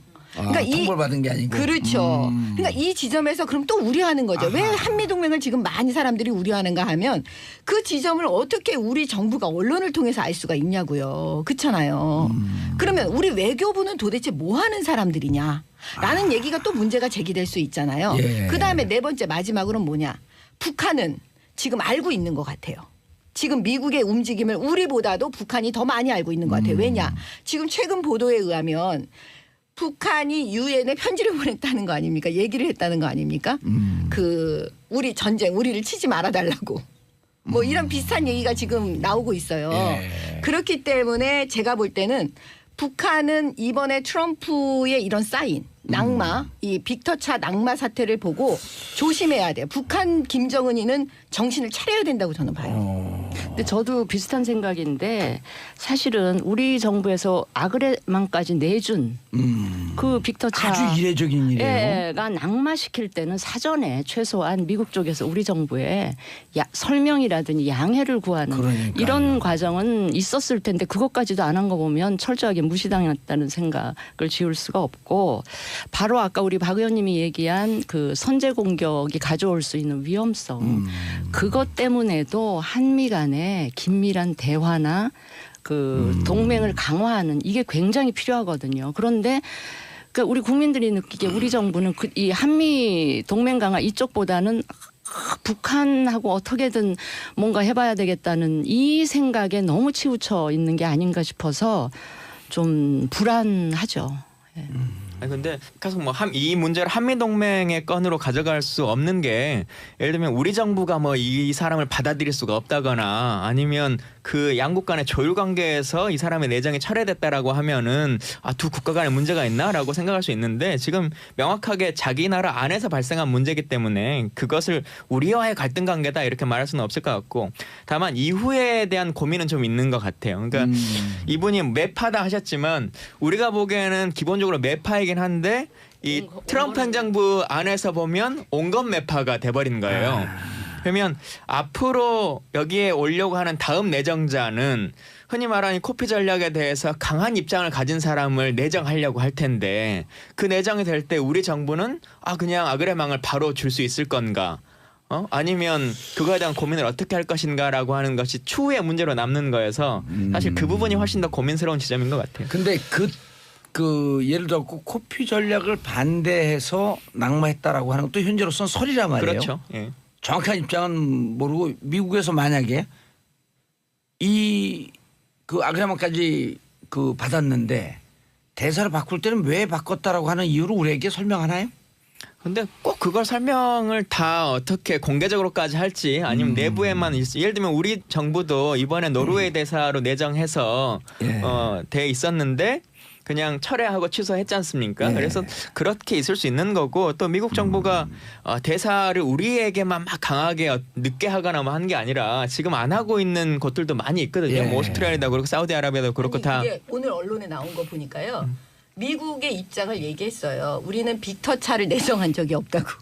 그런 취지로 말을 했어요. 근데 아그레망 아니죠. 그건 아그레망까지 다 가 있는 거기 때문에 더 이상 그러니까 제 이야기는 미국 정부는 더 팩트를 이상 말씀드리는 게 아니라 그런 얘기를 했다는 게 우리 정부한테 지금 설명을 안 하는 거. 그러니까 지금 아니요. 정부는 정확하게 발표한 건 뭐냐면 더 이상 내정자 신분이 아니라라고 하는 것까지를 확인해 줄 수 있다라고 하는 게 미국 국무부가 엊그제 말해준 거죠. 정리를 좀 해보면 사실 굉장히 이례적인 일이 일어난 건데 좀 아까 이제 노르웨이 대사 건하고 좀 달라요. 그거는 본인이 건강상의 문제로 자진사임을 한 거지 정부에서 내정을 철회한 게 아니기 때문에. 근데 이 경우에 사실은 우리 외교부 차관이 지난달에 미국 가가지고 빨리 결정해달라고 빨리 공식 발표해달라고까지 얘기했는데 그때까지도 미국에서 입국 다물고 있다가 갑자기 내정 철회하고 그 소식을 언론을 통해서 알렸단 말이에요. 이거는 외교적으로 대한민국 정부를 굉장히 곤혹스럽게 하는 건 맞습니다. 근데 이게 이제 한미 관계에서 이런 일들이 과거에는 없었냐? 과거에도 많이 있었죠. 그런 면에서 한미 동맹이 안고 있는 다소는 기울어진 운동장과 같은 이 문제는 우리가 어쨌든 뭐 여야 이런 문제를 떠나서 국익 차원에서 계속 문제 제기를 해나가야 될 사안이라고 보고요. 저는 이 평창올림픽 이후의 상황 관리가 굉장히 중요하다고 생각합니다. 어쨌든 당장 8일 날 북한에서 건군전에 있을 열병식도 문제예요. 있고요. 지금 워싱턴의 그 안보 담당자들 사이에서 우리가 어쨌든 실력 행사를 한 번쯤은 해야 쟤들이 미국이 영원히 실력 행사를 하지 않을 거다라는 그런 판단하에 잘못된 행동을 계속 저지르지 않도록 결국에는 제재나 압박의 효과를 발휘하려면 실력 행사를 한번 해야 되는 거 아니냐라는 식의 사고들이 지금 굉장히 커지고 있거든요. 근데 그게 그들로서는 그런 사고를 할 수 있지만 자칫하면 우리로서는 전면전의 위험을 떠안게 되는 이런 심각한 상황을 맞이할 수도 있어요. 때문에 미국 내에서도 이게 논란이 있는 사안이니까 어쨌든 우리 정부가 주도적으로 평화적인 상황 관리를 평창올림픽 이후에도 지속해 나가면서 북미 간의 대화를 주선하는 그런 능동적인 역할을 좀 더 해나가야 된다. 그렇지 않으면 자칫 우리가 감당할 수 없는 위험에 빠질 수 있다는 겁니다. 상황이 생각보다 좀 심각하게 볼 수 있는 거네. 그러니까요. 심각하죠. 근데 우리 정부 차원에서는 북한더러 열병식 관련해서 좀 늦춰달라든지 이런 요구를 할 수는 없는 건가요? 그러니까 지금 평창을 평화올림픽으로 북한이 원하는 거 지금 다 정용 안보실장 좀 연결해 볼까요? 들어줘가면서 지금 하고 있잖아요. 연결해 보세요. 그런 분위기니까 북한더러 그 정도 이야기는 할 수 있는 거 아닌가.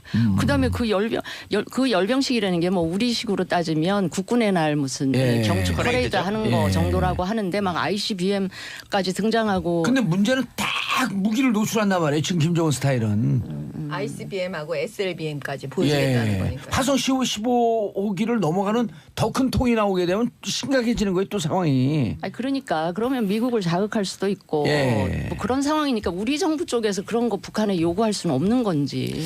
뭐 안 했으면 좋겠죠. 안 했으면 좋겠고 근데 좋겠는 거를 이야기를 직접 그쪽에다 대고 할 수는 없나요? 얘기를 안 했으면 좋겠다고요? 아니요. 아니요. 저 열병식 안 했으면 좋겠다고? 굳이 뭐 할 필요가 있냐라는 예, 생각도 예. 들고 근데 뭐 자기들은 정해진 날짜이니까 2015년부터 계속 해오던 날짜이니까요. 날짜 근데 바꾼 거 아니에요, 그거? 아니 원래 최근에? 그 바뀐 지가 몇 년 됐죠. 2015년부터 예. 바뀌어서 그 날짜로 이제 하고는 있는데 물론 저희도 한미 연합 훈련을 연기하고 뭐 했기 때문에 정해진 날짜가 있더라도 그냥 연기하고 혹은 통상적으로 그것을 꺾어진 해가 아니면 실내 행사로 전환하거나 하거든요. 아. 그 건국절 행사를 그래서 좀 그렇게 소규모로 했으면 좋겠다는 생각이 드는데 일단 뭐 자기들은 막무가내로 하고 있으니까 그걸 저희가 어떻게 말하기가 좀 우리 어렵고. 대통령 속이 답답하실 것 같아요. 예. 알겠습니다. 빅토르 차 문제를 우리 청취자분들이 관심을 갖는 것만 해도 이게 무척 이 정도로 심각한 문제인지 잘 아니, 몰랐는데요. 국민들이 불안하게 생각한다는 방증 아니겠어요? 예, 알겠습니다. 자, 네 분 인사하시고요. 예. 네, 감사합니다. 예, 감사합니다. 수고하셨고요. 저는 광고 듣고 4부 비정치회담으로 돌아옵니다. 채널 정치쇼 4부 비정치회담 정치 뉴스 빼고는 다 있는 시간. 하재근 문화평론가 자리하셨습니다. 예, 안녕하세요. 예, 안녕합니다. 예. 강경윤 SBS 퍼니 기자 자리하셨습니다. 네, 안녕하세요. 스트롱윤 강경윤 기자입니다. 예, 스톡윤. 오늘 오는데 스톡윤 생각났더라고요. 왜요? 아니 오늘 프로가 문제가 쫙 마인드 컨트롤하면서 오거든요. 오늘도 열심히 잘해야겠다. 원고를 안 보고. 네. 자, 그런데 지금 오늘은 네. 비정치회담이라 그럴 수도 없어요. 왜요? 우리 사회의 전체적인 공감대를 가져가고 있는 문제에 대한 얘기이기 때문에. 예. 그렇죠. 예. 자, 유명 드라마 PD가 상습적으로 성추행을 했다? 예. 그러니까 이게 이제 그 이름만 들으면 알만한 드라마를 연출한 PD고 예. 그 방송국에서 이렇게 그 이 간부급 보직까지 맡고 있는 네. 작년에도 유명 드라마 연출을 했던 PD인데 이 PD가 외주 제작사 비정규직인 그 편집 일을 하는 여성을 편집 PD라고 하는데 네. 이분한테 성추행을 했다는 것이 뒤늦게 알려지면서 엄청난 파장이 일고 있는 사건입니다. 네. 예. 사실 제가 파장 엄청나게 일고 있어요. 파장 있죠. 파장 있고요. 사실 제가 이거를 9월쯤에 첫 제보를 들었거든요. 이 얘기를 처음에 이제 이 MBC 얘기해도 되죠? 나왔으니까. 네. 이 방송국 내부에서 이런 얘기가 있다. 지금 현재는 이 PD 같은 경우에는 아직 의혹 단계고 지금 진상 조사를 위해서 대기 발령까지만 난 상태인 걸로 알고 있는데요. 그때 제가 들었을 때는 그 여성 PD가 편집실 내에서 성추행을 당했고 그 부분에 대해서 이제 방송사 내부적으로 굉장히 문제 제기를 크게 해서 예. 이렇게 됐다라고 했는데 또 하나 추가적으로 들은 제보는 이 여성 말고도 피해를 호소하는 여성이 과거에도 있었고 2명 이상이다 이런 얘기가 네. 있어서 제가 그 부분에 대해서 좀 취재를 하고 있었던 상황에서 제가 이제 왜 말씀 못 드렸냐면은 그때 9월에 MBC 이제 막 그 파업 끝나고 막 으쌰으쌰 하면서 막 마무리되는 단계였거든요. 그래서 이제 그런 좀 이제 그런 분위기에 좀 찬물을 끼얹지 않을까 해가지고 좀 조용히 취재를 하고 있었는데 이게 이렇게 불거져서 이렇게 나온 김에 우리도 미투 캠페인처럼 좀 정확히 진상 규명을 해서 억울한 사람이 없도록 했으면 좋겠다. 예, 이런 분위기가 나오고 있습니다. 예. 그러니까 이게 방송계 내지는 영상계 미투 캠페인이 정말 중요한 것이 예. 우리나라 영상업계가 과거에 감독이라든가 PD가 거의 절대값으로 이제 말하자면 군림을 하면서 예. 스태프들이나 신인 연기자들을 또는 이제 보조 연기자들을 대상으로 조금 부적절한 언행을 했던 것이 아니냐. 그러니까 알게 모르게 업계에서 그런 소문이 퍼져 있었는데 예. 과거에는 그게 크게 사회적으로 공론화가 안 됐던 거죠. 그런데 요즘에는 사회적인 분위기가 그게 아니기 때문에 방송사 경영진도 이번 사건에 대해서는 무관용 원칙으로 강력하게 대응하겠다. 예. 이렇게 나오고 있는 상황입니다. 하재근 평론가님, 근데 우리가 사실 대중의 눈높이에서 보면 네. 방송국이나 드라마 제작 뭐 등등등등 해고 방송국 내부도 일반인들은 잘 몰라요. 이 안에서 무슨 일이 벌어져. 그렇죠. 어찌 보면 여기도 보도로부터 이번에 검찰도 그랬고 군대도 그렇고 외부로부터 좀 차단된 데 아니에요? 네. 예를 들어 무슨 대기업이나 일반 기업, 사기업 이런 등등은 저 안에서 무슨 일이 있고 취향이 있으면 금방 노출이 되는데 네. 방송국만 해도 잘 노출이 안 되는데 일반인들의 시각은 상대적으로 많은데 아니야? 라고 하는 예. 그게 통념이 아무래도 있거든. 통념이. 새 그 집단의 특성이 좀 상명하복, 좀 가불관계 이런 문화가 있다는 좀 특징이 있는 것 같고요. 네.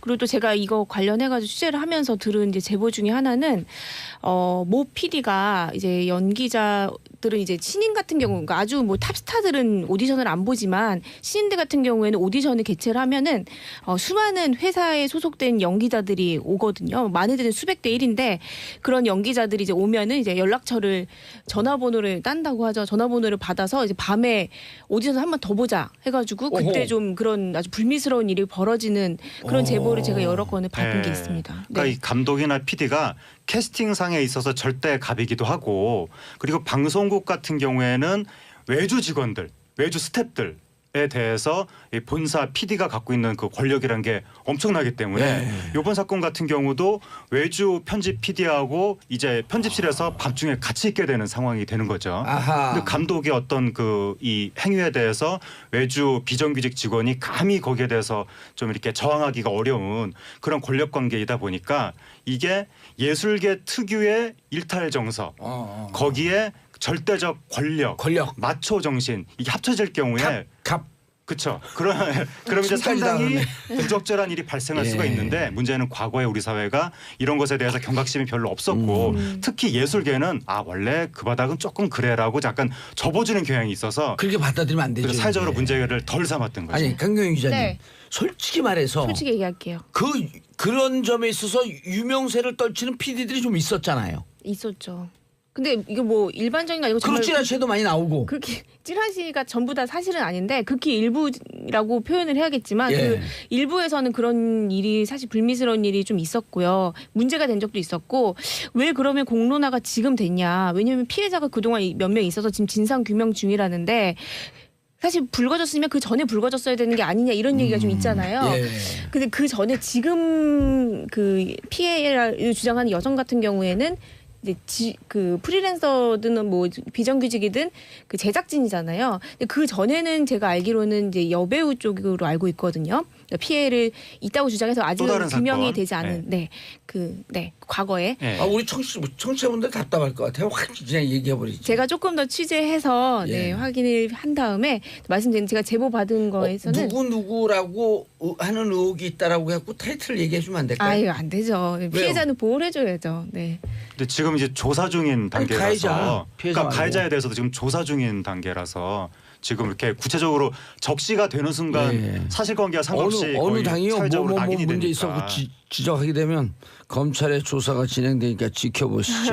근데 이제 이상한 것이 네. 이거는 좀 연쇄 성추행 의혹 사건이거든요. 네, 네. 그럼 이게 좀 해당 방송사에서 내부 조사를 한다고 나왔는데 내부 해야죠. 그쵸 이 방송사 MBC 요. 조사가 문제가 아니라 검경이 나서야 될 사안이거든요. 그건 따로 진행이 되는 거죠. 네, 그 조직에서 그게 그 지금, 예. 피해를 주장을 하면 그 조직에서는 무조건 내부 진상 규명을 네. 하게끔 되어 있고요. 예. 이 여성 같은 경우에도 법적인 조치나 이런 부분에 대해서 염두를 해두고 있다고 네. 제가 들었습니다. 아니 그리고 이 방송국 그 이런 예. 프로 진행하는 MC들도 슈퍼 의래요. 그렇죠. 진행. 아니 그 봉도사님 예외 아니에요? 저기 슈퍼 의래요. 네. 어쨌든 무슨 얘기? 지금 순간 슈퍼 그래서 멘탈이 흔들렸습니다. 이 병 뭐 이런 우리는 병이에요 그러면. 근데 그 참 이게 그 이 성범죄 의혹 사건이면서 동시에 또 방송국 PD의 갑질 의혹 사건이기도 한데 그 외주사에 대한 그 갑을 관계가 굉장히 강력해서 예. 과거에 방송국 PD가 외주 PD를 폭행한 사건도 상당히 문제가 됐었고 네. 그러니까 그래서- 하나의 문제가 뭐냐면요. 예. 그 PD 같은 경우 특히 드라마 쪽 같은 네. 경우에는 그 캐스팅 권한이 있잖아요.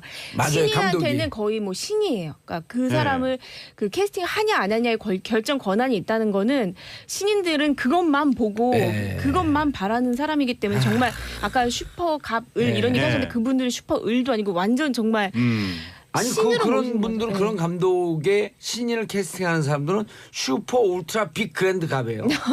그렇죠. 사실 맞습니다. 그래서 요번에 네. 이 피해 여성도 본인이 문제 제기를 못했다는 거예요. 아무래도 또 다른 불이익을 당할까봐. 배우가. 아니 요번에 당한 건 이제 PD. 편집 PD라는 아, 분이 편집 PD가. 본인이 문제 제기를 못하고 다음부터 이제 여기 일 못 드립니다. 이럴 수 있는 거 아니에요? 그 후임자가 이 얘기를 전해 듣고 이제 의분을 느껴서 그분이 문제 제기를 한 것이거든요. 그러다 보니까 피해자들이 자신의 피해 사실조차도 말하지 못하는 이 암묵적인 분위기, 네. 예. 이참에 이것을 좀 들여다봐야 된다. 근데 서지영 검사 그랬잖아요. 이렇게 몰고 가면 명예훼손을 들고 나오면서 네. 그쪽은 꽃뱀. 반대로 피해자가 꽃뱀 취급을 막 당한다. 그런 식으로 공격을 하잖아요. 그게 굉장히 큰 피해라고 얘기했는데 이분은 또 똑같이 그 해당 PD 같은 경우에는 그 인터뷰를 통해서 명예훼손 각오하고 얘기해라 이런 식으로. 우리 바로 전에도 이제 그 이 문제를 다뤘는데 서지영 검사 문제를 다뤘는데 예. 여성 의원님들이 격하게 얘기해요. 현장에서 박살내라. 박살. 깽판을 쳐라. 아 그건 네. 그래야지 이게 이슈가 되는데 예. 그러기에는 옆에 있는 분들이 예를 들어 옆에 있는 다른 남성도 예전에는요. 이게 지하철 성추행 이런 게 없어지는 게 네. 지하철 성추행을 당하는 여성 말고 옆에서 목격한 남성들이 거기서 힘을 줘야 되는 거예요. 그렇죠. 예? 당신 예. 지금 뭐 하는 거냐고. 예. 그럴 때 여성들이 얘기할 수 있는 거거든요. 그러면서 성추행의 가해자로 네. 확인이 되는 거고. 예. 그 옆에서 누가 그러고 그럼 그러지 예, 말라고 예. 이럴 한마디 내가 맨날 가르쳐 주는 말 있잖아요. 예, 감옥 예. 가고 싶어? 아니 근데 진짜 중요한 포인트를 지적을 하셨는데 예. 지금 보통 이제 남성들이 이제 가해자 내지는 뭐 주위 지인의 자리에 있게 마련인데 예. 남성들의 미투 캠페인도 필요하다는 게 강력하게 지금 맞아요. 제기가 되면서 나도 가해자였다. 남성들이 주위에 그런 일이 벌어졌을 때 가만히 있을 것 침묵할 것이 아니라 문제 제기를 하고 또 피해자한테 힘을 주고 이런 역할을 공개적으로 하는 사회운동을 펼쳐야 된다. 침묵의 공범자가 돼서 안 된다 남자들. 그렇죠. 저는 네. 여성들이 막 용기를 내서 얘기하라고 하는 거 네. 이거 정말 귀신 씨랑 까먹는 네. 소리예요. 쉽지 않거든요. 그렇죠. 쉽지 오히려 않습니다. 옆에서 목격하고 그런 분들이 술자석에서 네. 아니면 회식에서 노래방 갔는데 예. 어제도 제가 많은 얘기 노래방 갖고 왜 그렇게 길을 쓰고 브루스를 치는데 싫다 그러는데도 끝까지 아우. 브루스 치자는 거예요 아우. 상사가. 네. 그러니까 요번에 그 서검사도 본인이 그 자신이 성추행 피해를 당할 때 예. 다른 남성들이 그 자리에 여러 명이 있었다는 거 아니에요? 검찰 간부들이 간부들이. 이른바 에이스들이 네. 근데 그 사람들이 다 가만히 있어서 내가 당하고 있는 일이 이게 현실인가 스스로 비현실적인 감각이 들었다는 이거 거잖아요. 실화냐? 근데 그 자리에 우병우 있었대요 없었대요? 거기까지는 제가 모르겠습니다. 그러니까 어쨌든 우병우 있지 않았을까? 그 없지 않았을까요? 피해 당사자의 미투 운동도 중요하지만 그 옆에 있는 사람들의 목격자의 미투 예, 운동. 목격자의 미투 운동도 매우 중요하다. 이게 알겠습니다. 제기되고 있습니다. 네. 자 이게 이제 많은 전문가들 대부분 약자가 피해자인 경우가 많기 때문에 옆에서 사람들이 도와주는 게 중요하다. 그래서 미투 운동의 의미가 있는 거다. 네. 미투 운동을 통해서 우리 사회에 실질적으로 무척 많은 의리 지위에 있는 여성들. 아까도 네. 문자가 왔는데 비정규직, 알바, 또 편의점에서 알바하는데 거기 사장이 또 그런 경우 있거든요. 예, 그렇죠. 거기도 늘 단둘이 있을 경우가 많잖아요. 네. 이런 거 CCTV 제보 받아야 되는데 우리가. 저한테 주세요. 네, 네. 제가 노력해 보겠습니다. 그래서 미투 운동의 의미가 있는 거 우리 사회가 이런 것을 해서는 안 된다라고 하는 예. 환기시키는 거 아니에요. 그렇죠. 어찌 보면 사회적 집단의 반성. 그렇죠. 우리 사회가 그동안 시시해왔던 것을 예. 이제 반성하기 시작한 거죠. 징벌적 반성의 의미로 이런 걸 고발하지 않으면 미고발죄 이런 건 없을까? 불고지죄처럼. 예. 자 홍소희님 미투 캠페인 생활 속 제보 고발을 생활합시다. 그래서 이제는 이 정부에서요 네. 이런 거 만들어야 돼. 이런 거 예산 써야 되거든. 예를 들어 그 미투, 이 전화번호 뭐 이 해갖고 우리 예. 함께 있다야. 둘둘둘 예. 딱 누르는 거. 예. 나는 둘이다 혼자 아니고 이런 걸 바로 신고할 수 있게끔. 오 괜찮습니다. 예. 예. 바로 지금 아이디어 직통으로 내신 신고할 수 거예요? 있는. 그러면 1588 둘둘둘둘 아니면 이 누르든지 해갖고 바로 누르면 제가 지난번에도 그랬잖아요.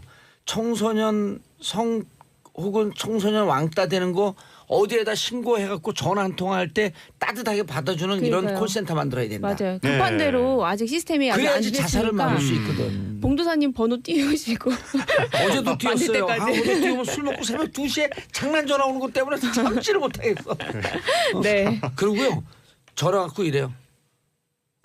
말은 공개한다 그러더니 이 인간이 하는 짓거리 보세요. 그리고 아침에 그래서 내가 말투를 그렇게 하니까 내가 안 받죠. 그랬더니 어제 술 취해서 죄송합니다. 또 왔어요. 그 내가 그렇다면 제가 이해하겠습니다. 그랬죠. 자 다음 이슈 도도남 도도맘 전 네. 남편 승소했다. 네 그렇습니다. 아 도도맘 하면은 파워블로거였죠. 예, 파워블로고 여기 그 네. 따라가는 이름이 있잖아요. 강용석. 네 맞아요. 그 강용석 사건이에요. 상대로 소송한 거 아니? 네 맞아요. 오호. 그러니까 이게 사실 이게 사건 개요. 사건 개요부터 말씀드리겠습니다. 2015년에 예. 이 남편이 도도맘의 남편이 그 강용석을 상대로 위자료 청구 소송을 낸 거죠. 아하. 근데 당시에 불미스럽게 소가 갑자기 치아가 돼서 이게 어떻게 된 일이냐. 근데 이게 알고 보니까 이 여성분이 강용석 씨가 그렇게 하라고 했다라고 주장을 하고 있는데 남편의 인감을 가지고 가서 이제 소치아를 무단으로 한 거예요. 그래서 사문서 위조로 집행유예를 이미 선고를 받았습니다. 어이 도도맘이 네네네. 여러 가지 했네. 그러고 있는 상황에서 그것도 이렇게 발톱 다리 꼬고 발톱 사진 찍은 거 네. 그게 또 한때 네, 유행했잖아요. 홍콩의 근데 수영장 저 끝에 사진. 있는 네. 그거를 수영은 보도한 사람이 접니다. 그래요 그 그렇습니까? 사진을. 아, 모르셨어요? 근데 그 끝에서 살짝 배가 나오고 머리가 물에 젖은 네. 남성 있는데 그게 강용석이다. 네네. 강용석 맞아요? 네 맞아요. 제가 왜냐하면 제가 오호. 2014년도 그러니까 이 소치아되는 이 사건 전에 예. 도도맘 남편이 저를 한번 찾아왔었어요. 그래서 저희가 한번 만났는데 저는 성인 남자가 저희 남편 빼고 제 앞에서 우는 걸 처음 봐가지고 누가 울었어요? 도도맘 전 남편이 이제 너무 저도 며칠 전에 우는 사람 봤어요. 네 누구 도도맘 남편. 진행할게요. 네, 그래서 도도맘 남편이 이제 눈물을 흘리면서 너무 힘들다. 그래서 좀 도와달라. 사건의 개로 약간 들었습니다. 그래서 알고 있어 취재를 했고 그렇게 해서 이제 제가 이거를 사건이 쭉 따라가다가 이제 민사도 걸리고 형사 고소도 당하고 고발도 제가요. 어머머. 모르셨어요? 강용석 변호사한테. 네. 그래서 오. 형사는 다 제가 무혐의가 나온 상태고요. 이제 예. 민사도 명예훼손권에 있어서는 기각이 됐고 그 제가 이제 사법고시 왜 패스했죠? 저하려고 패스했나? 네 아무튼 그렇게 된 일인데 저한테는 제 개인적으로 예. 강용석 씨한테 좀 얘기 좀 해줘요. 근데 제가 지금 극도로 몸을 사리고 있습니다. 왜요? 저도 혹시 또 소송을 당할까 이런 근데 생각이 인생에 드니까. 그렇게 소송을 미투도 당해보는 참여하는데 지금 뭐 아마 하고 있는 이런 거예요? 효과를 네. 예상하고 그렇게 소송을 아니 이 하평론이 기자한테도 그게 제 그렇게 얘기를 나쁜 했는지. 것만은 아니에요. 그렇게 좀 소송도 당해보고 이래야지 본인이 좀 네. 단단해지고요. 저도 소송하면서 굉장히 기자로서 굉장히 많이 이렇게 자부심이 있잖아요. 일단 소송 네, 당하면 그러면 그렇죠. 예. 제가 팩트를 틀린 게 아니면은 정치인으로서 감옥 갔다 오니까 돈 먹지 않고 감옥 갔다 오니까 자부심이 생기잖아요. 저는 그런 자부심을 살짝 사양하고 네. 이거 지금 미투 안 되겠네. 비겁자 운동인데 미투 네, 네. 운동하자 그러더니 기자님 그래서 말씀해 주시죠. 오늘의 이슈를 말씀드리면 네, 네. 그래서 이제 강용석 씨를 상대로 도도맘 남편이 네. 스키 상비군 감독이에요. 지금 평창 이제 올림픽 곧 이제 훈련 엄청 열심히 준비하고 아니 있는데 운동을 한 분인데 울어요? 그러니까 저는 그래서 깜짝 놀랐습니다. 운동한 사람이 울더라고요. 근데 스키 선수들은 원래 몸이 크지 않아요. 네, 몸 안 크고요. 예. 그때 당시에는 또 이게 부인에 대한 이제 사랑이 좀 있던 시기였기 때문에 너무 힘들다. 이 가정을 깨트려서 자기는 어떻게 살아야 되냐 이렇게 하면서 힘듦을 고백했던 적이 있었는데 그렇게 하고 나서 이제 재판이 굉장히 길잖아요. 두 분이 사이는 복원됐어요? 아니죠. 이혼했어요? 원래 이런 위자료 청구 소송은 이혼을 기반으로 하는 거잖아요. 전제로 깔아두고 두 사람 지금 그래서 위자료를 4천만 원을 예. 강용석 씨가 조 감독한테 줘라라고 판결이 난 거죠. 꽤 크게 난 거죠. 아시네요. 위자료 4천만 원이 쉬운 일이 어마어마한 아니에요. 거예요. 보통 뭐 네. 1억 10억 막 이렇게 신청해도 1,000만 원 2천만 원 맞아요. 나오죠. 그렇죠. 네. 막 20년 두 집 살림한 남자가 위자료 3천만 원 판결 나고 이러거든요. 4천만 원이면은 굉장히 그 재판부에서 위중하게 책임을 이제 준 건데 왜 그런가 따져보면 아무래도 그 사문서 건이 좀 소치아 건이 좀 있었고 그리고 그 이후에 강용석 씨가 뭐 홍콩에 가지 않다 여권 공개할 수 있다 뭐 그리고 또 반대로 또 그 조 감독을 상대로 2억 청구 소송을 걸었다가 또 패소하기도 하고 네. 좀 소송을 걸어서 좀 괴롭혔어요.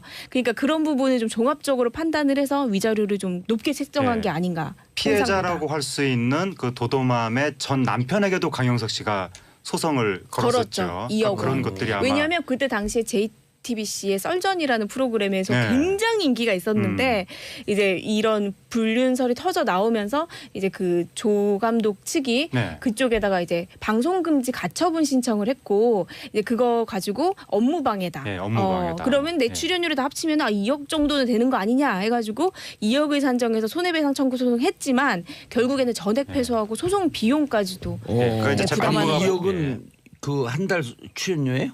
아니요.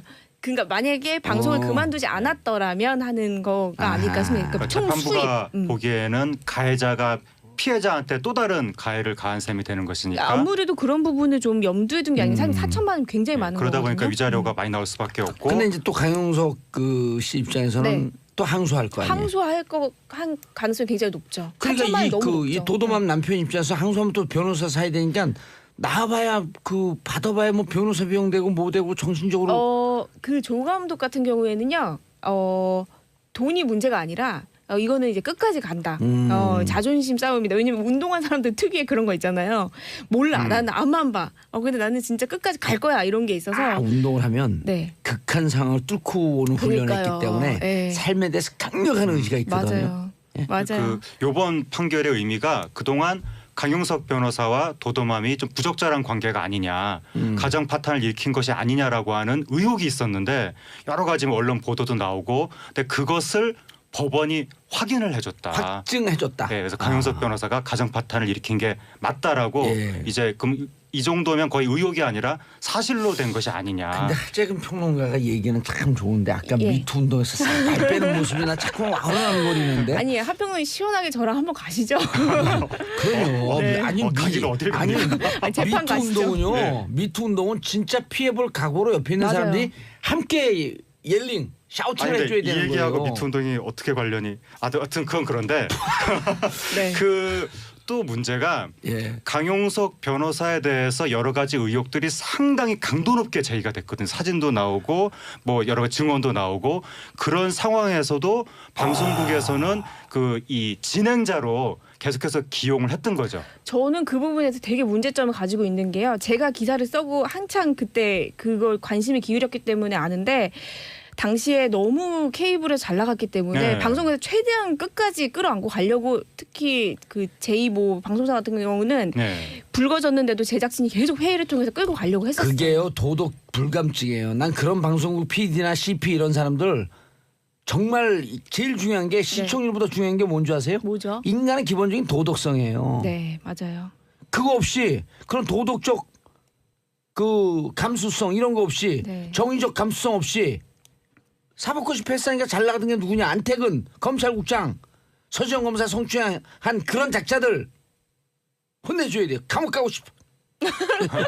그러니까 이 네. 도덕 불감증과 시청률 지상주의가 맞물려서 예. 결국 여러 가지 논란이 제기가 됨에도 불구하고 빨리 그때 아주 문제 제기를 무리하게 정리했어야죠. 진행자로 기용을 했고, 더군다나 TV에 나와서 이제 해명을 막 했잖아요. 이게 뭐 정치적인 음해다 이런 식으로. 그러면서 총선 준비까지 한다는 이야기가 왜 그런 사람들한테 나왔었고. 마이크를 주냐고요. 네, 저는 되게 억울한 게요. 사실 저는 고소 고발 막 많이 당했다고 했잖아요. 강현숙 씨한테. 예, 경찰 아저씨 앞에서 막 울었어요. 왜냐면 제가 그때 너무 처음 당해가지고. 근데 이제는 안 울죠. 아, 왜 울어요 제가? 아, 안 그 울죠. 주진우한테 좀 배우고 가지. 주진우 기자 도와줬어요 좀. 그렇죠. 네, 제가 그럼요. 전화했더니 예. 친절하게 가르쳐 주더라고요. 이렇게 해라 해서 제가 그때부터는 당당하게 가서 임했더니 지금은 뭐 눈물 한 방울도 안 나죠. 좋은 경험이었어요. 주진우 기자가 잘 알려줬어요? 그 책 주면서 이거를 일단 읽고 와라. 아하. 제가 주진우 기자한테 얘기했어요. 잘 도와주라고. 그때 모르셨잖아요, 그래요? 그렇죠? 자, 마지막으로 하재근 평론가 가져온 네. 이슈. 마지막은 예, 짧습니다. 이준호 씨의 억대빚 1억 6천만 원에 해당하는 억대빚을 양현석 대표가 갚아줬다는 예. 소식인데, 이 빚을 갚지 못하면 이준호 씨가 실형을 살 수도 있는 상황이었고, 맞아요. 그런데 이제 많은 사람들이 뭐 양현석 씨, 서태지 씨 다 굉장히 부유한 걸로 알고 있는데 예. 이준호 씨가 그렇게 되는 상황을 보고만 있을 것이냐, 그런 이야기가 있었는데, 서태지 아이들 양현석, 서태지, 이준호 중에서 다 지금 사업적으로 성공했는데 네. 이준호 씨만 망가졌잖아요. 그렇죠. 그래서 많은 분들이 안타까워했었는데 양현석 대표가 남몰래 그 빚을 갚아주고 탄원서까지 썼다는 것이 뒤늦게 알려졌습니다. 얼마쯤 갚아줬어요? 그러니까 1억 6,500만 원을 예. 갚아주고 이제 탄원서를 쓰고, 그래서 이제 그 실형이 나올 수도 있었는데 이번에 예. 집행유예가 나오고, 아하. 이준호 씨는 앞으로는 좀 이렇게 사업 같은 이게 사업하다 발생하는 맞아요. 문제들이거든요. 근데 초창기에는 이준호 씨가 제일 잘 나갔었어요. 영떡스 클럽. 영떡상에서 잘 제일 나갔었고, 잘 나갔는데 뮤지컬 사업하다가. 뮤지컬 IMF 직격탄을 맞고 신곡이 잘 안 되고 뮤지컬하다 잘못되고 예. 계속해서 잘못됐던 거죠. 그래서 이준호 씨는 그리고 사업을 하기에는 본인이 스스로 얘기하거든요. 나는 숫자관념이 전혀 없다. 저랑 스스로. 비슷하시네. 그래서 그 숫자관념 없는 분이 사업하시면 사실 안 돼요. 어렵거든요. 예. 어렵죠. 그래서 이준호 씨는 본인이 유명세도 있고 하니까 요즘에 클럽 그 뭐라고 표현해 DJ를 뭐라고 그냥 DJ라고 DJ요. 하나요? 어쨌든 그런 거 해도 요즘에는 잘 나가거든요. 그렇죠. 일렉트로닉 댄스 음악 쪽으로는 EDM 같은 거 그런 거 하셔도 충분히 잘 나갈 수 있지 않을까. 진로 상담까지. 그러니까 EDM. 사업은 이제 EDM은 좀 일렉트릭 댄스 네. 뮤직. 맞아요. 네. 사업 쪽은 진짜 좀 조심하셔야 될 것 같습니다. 아, 네. 근데 저도 숫자 개념이 없어요. 아 그래요? 근데 사업 잘해요. 왜 그런 줄 알아요? 큰 숫자 개념만 있어요. 아. 네. 작은 숫자 개념이 없어요. 아니 뭐 시류를 보는 감각이 있으시잖아요. 그러면 봉도사님은. 물고기가 어디로 가는 줄 알고 있죠. 그거 어디로 가고 그 있죠? 정도만 아, 있으면. 이렇게 보면 물고기 가는 게 보여요. 어디로 가고 있는? 돈이라고 하는 물고기가 가는 게 보여요. 흐름. 네, 부럽네요. 이게요, 마음을 비워야 돼요. 사업을 맞아요. 하려면. 돈 벌려고 쫓아가면 돈은 맨날 도망가요. 네. 그러니까 이제 서태지와 아이들 중에서 네. 양현석 대표만 사업을 하고 아. 서태지 씨는 사업을 거의 실질적으로 안 하고 하잖아요. 있죠. 이준호 씨도 좀 앞으로 DJ 쪽으로 잘했으면 좋겠습니다. 인생 상담. 예. 재기했으면 좋겠습니다. 재기했으면 좋겠습니다. 또 재결합했으면 좋겠는데. 자, 두 분 인사하시고요. 예, 감사합니다. 저는 내일 11시에 다시 찾아옵니다. 평화를 사랑하는 대한민국 국민 여러분.